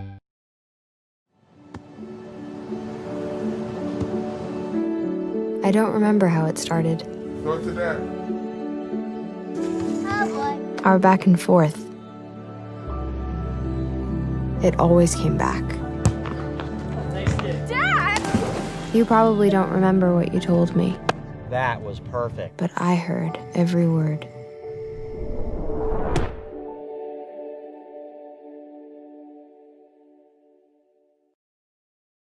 What's the FAFSA? I have no idea what FAFSA stands for.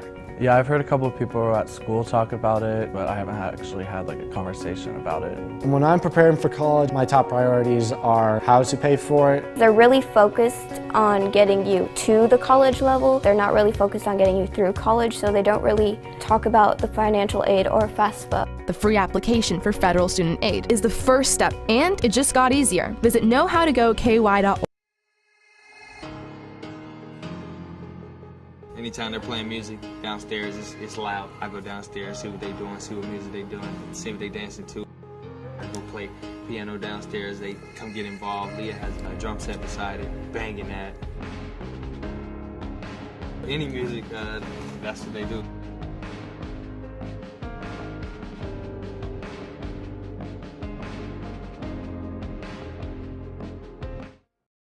I don't think that many kids in my son's school even do it. He makes fun of his friend who vapes. He would never try it. She's into soccer. She's on the honor roll. She's just not the type. No way. No way. No way. No way, my kid would never vape. Get your head out of the cloud. Today, nearly 8,000 kids will start vaping. Maybe even yours. Learn about the dangers at talkaboutvaping.org. Here to Graves County High School, where Grayson County has fallen tonight by a final score of 45-0. Running clock, I'm still just trying to figure out the perfect way to explain this game of something positive that happened, and I'm not entirely certain that there's anything that really went right here in this game. As we'll try to make something happen of it, and we're looking over to see if Coach Jones will join us at some point. I'm not entirely certain whether he will or not, as right now the team is on the far end of the field. They got to come all the way over if he decides that he wants to come over and talk, or if he might just get on the bus and get back on the road, as it's a long trip back, as we're looking right here as this is WKHG Litchfield as we're towards the top of the hour. But Grayson County falls tonight 45-0 over Graves County. We will hopefully talk to the head coach of the Cougars, run down some scores from around the region, run down how the scoring went from this one, as really not a lot went right tonight. This is Cougar football right here on K105. How prepared is your family if disaster shows up at your doorstep? You can't just turn away a natural disaster. That's why it's important to go to ready.gov/plan before they show up. It has the tools and tips you need to make an emergency plan with your family. So if disaster comes knocking, let's go. You'll be ready to help keep your family safe. It's just a pizza. Yes! Make a plan today. Jordan knows he shouldn't eat this entire bowl of nachos, but tonight he's earned that right because a few hours ago in the middle of happy hour, he recognized a sign. Not from the gods or a bolt of lightning, but from a double heart, a kissy face, and a fourth ha in ha ha ha. That's when Jordan knew he was buzzed. So when it was time to go, he got a ride home instead of driving. Be a legend like Jordan. Recognize your buzzed warning signs and get a ride home. Buzz driving is drunk driving. What's the FAFSA? I have no idea what FAFSA stands for. Yeah, I've heard a couple of people at school talk about it, but I haven't actually had like a conversation about it. When I'm preparing for college, my top priorities are how to pay for it. They're really focused on getting you to the college level. They're not really focused on getting you through college, so they don't really talk about the financial aid or FAFSA. The free application for federal student aid is the first step, and it just got easier. Visit knowhowtogoky.org to find out more.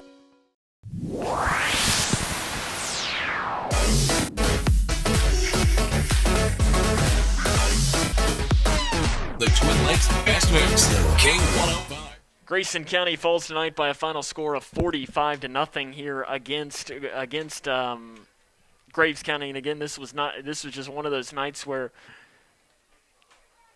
really nothing went right for Grayson County, and it's one of these that I think, as I remember talking with Coach Hill, girls basketball coach last season, and I don't remember which game it was, but there was a game like this where just nothing went right for them. I think it might have been Meade County.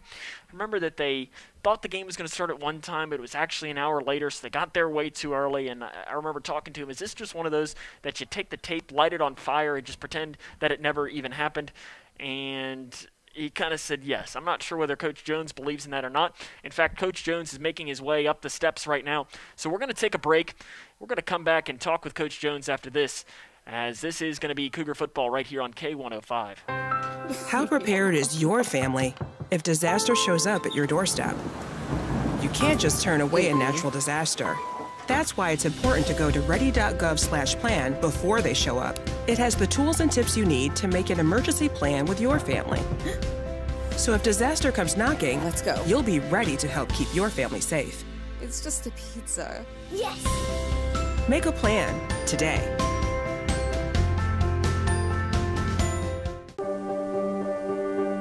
Being prepared is a part of who you are, but it's especially important in the case of a disaster. Be informed about possible emergencies in your area.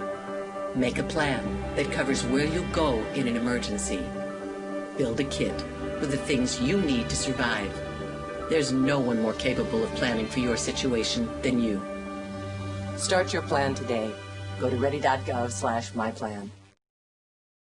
Jordan knows he shouldn't eat this entire bowl of nachos, but tonight he's earned that right because a few hours ago in the middle of happy hour, he recognized a sign. Not from the gods or a bolt of lightning, but from a double heart, a kissy face, and a fourth ha in ha ha ha. That's when Jordan knew he was buzzed. So when it was time to go, he got a ride home instead of driving.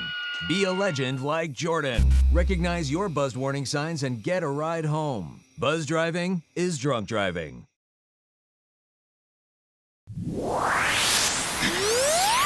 The Twin Lakes Fast Mix, K105. Welcome back here to Mayfield, where Grayson County falls tonight by a final score of 45-0. I'm joined now by the head coach of the Grayson County Cougars, head coach Brian Jones. And coach, that drive there in the first half that you all drove it all the way down the field, were moving the ball really well, went for it on 4th down and 1, and were stopped just a half a yard short. It seemed like, you punch that in, you're up 7-3, and it's maybe a different ball game. But what really went wrong from that point on that kind of made the wheels fall off tonight? I think you're right. I think that's kind of started things. We come out of our first possession, just, didn't really move the ball real well, punted to them, and did a great job on defense, holding them to a field goal. And then, I really thought we could pick up that yard and at least get the first down and have a fresh set of downs and kind of swing things our way with a touchdown. Maybe points would have been the better answer and just tie it up. Second guess yourself, but it just too many errors tonight, and that's on us. That's on me. I think they did a good job. I think they had one penalty, no turnovers. We had a few false starts, a couple turnovers, and so I think we just didn't have the kids ready or do a good enough job of putting them in position to be successful, and that's going to be on us. And we're going to have to do a better job, get back to the drawing board, and there were times we did some things really well, and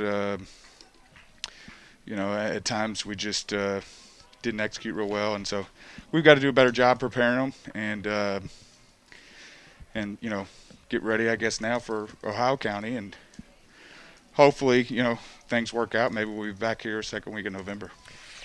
We talked before the game in our interview, and I think you mentioned something when describing the Graves County offense. Big plays is what they do, and your touchdowns there: 57, 64, 55, 57, 17, 16. Every single touchdown was more than 16 yards, and 4 of them were more than 55 yards. I know you haven't gone back and watched the film, obviously. Was that credit to them, or do you think some defensive mistakes, or maybe a little bit of both? A little bit of both. They got some fast guys out on the outside, and the one screen there, we had 2 guys in position, that maybe could have made a play right there before half.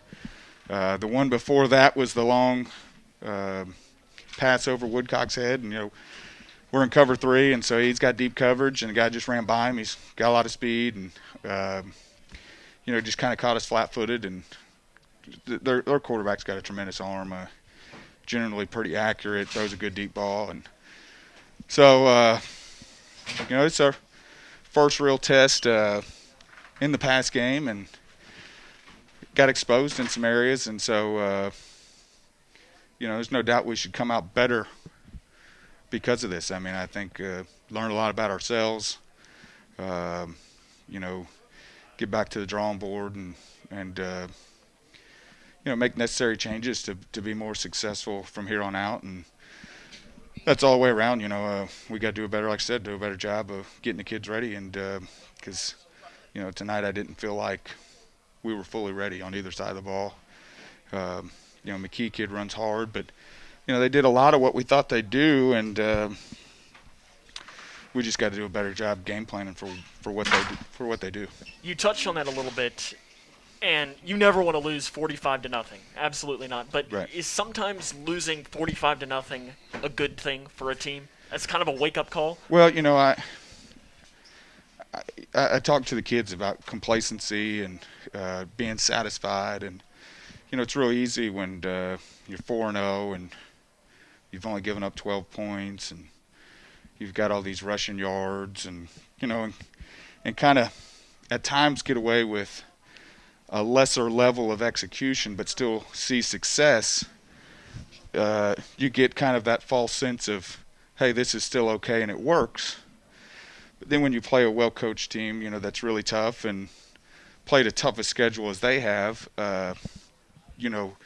those things that you got away with earlier don't work anymore. And so until it happens and that doesn't work, it's hard to tell a 15, 16, 17-year-old kid that, hey, that's not going to work. That's not going to work. And because here they're seeing it. Hey, coach, it's working. Hey, coach, it's working, And so hopefully, we'll be able to go back and look at the film with the kids and say, hey, look, we've been coaching you we want you to do it this way, and this is why. We know for 4 weeks you kind of got away with doing it another way. And so, I think we can learn a lot about ourselves and learn a lot about technique and doing things a certain way for a certain reason. And, here's the result of, just not, like I said, on our part, really stressing certain types of techniques and efforts and things like that in order to be successful against good teams. And so we're going to have to take another step, because we're going to see some other good teams. Owensboro's as good as they get. Ohio County's going to be tough. and then to close out the season with Hart and Nelson. And Nelson's given Breck everything they got tonight. So. Yep. So I mean, we're going to have to. We got a lot of things to improve on, I think I told the kids, I said, hey, no need to beat yourself up over it. It is what it is at this point. We just got to come back Monday, open-minded, ready to get better, and ready to learn, and don't take anything personal. If you made some mistakes, we're here to get better. And like I keep saying, week in, week out, it's about progress. And I think we've done some things and progressed in some areas. And now we have an opportunity to look back at this game on Monday with the team and hopefully take a giant step forward this week. Because we'll see some things where we got exposed. I want to be sure to ask, do you have any updates on Mason Miller? I know he left the game with Dr. Rogers was here with us, and he came down and looked at him and said he thought it was just a kind of a strain on the Achilles area. He got stepped on, and you could see, where the cleat kind of drug down the back of his leg. And so we just held him out the rest of the game, just precautionary. Obviously, his game was out of reach, so there's no need to risk anything with a guy that's that key to us, offense, defense, and special teams. At that point, it was late in the game, and we really need him, to be as healthy as possible for next week. Dr. Rogers felt pretty strongly it was just a strain, but we'll watch him over the weekend and, kind of reevaluate on Monday and maybe get him with Dr. Rogers, Dr. Miller if we need be. But he kind of walked off on his own power there at the end of the game, had a little hobbled. And so hopefully getting iced up and things like that, a little bit of rest, and he'll be good to go for next week. Coach, we'll see you next week. Thanks. Go Cougars. That comes up here. We'll have more coming up after this. Being prepared is a part of who you are, but it's especially important in the case of a disaster. Be informed about possible emergencies in your area. Make a plan that covers where you'll go in an emergency. Build a kit with the things you need to survive. There's no one more capable of planning for your situation than you. Start your plan today. Go to ready.gov/myplan. What's the FAFSA? I have no idea what FAFSA stands for. Yeah, I've heard a couple of people at school talk about it, but I haven't actually had a conversation about it. When I'm preparing for college, my top priorities are how to pay for it. They're really focused on getting you to the college level. They're not really focused on getting you through college, so they don't really talk about the financial aid or FAFSA. The free application for federal student aid is the first step, and it just got easier. Visit knowhowtogoky.org to find out more. Living in your ideal home, or is it still a dream? Future Designs Building Materials can help you turn your dreams into reality with atrium windows that will make the sun look brighter, roofing material that will keep your home protected year-round, and decking material for that perfect barbecue setting. Now is the perfect time to get your home improvement project off the ground. Got questions? Future Designs Building Materials can help with all your lumber and home improvement questions. Visit Future Designs Building Materials on Quarry Road in Litchfield or fdbm.net.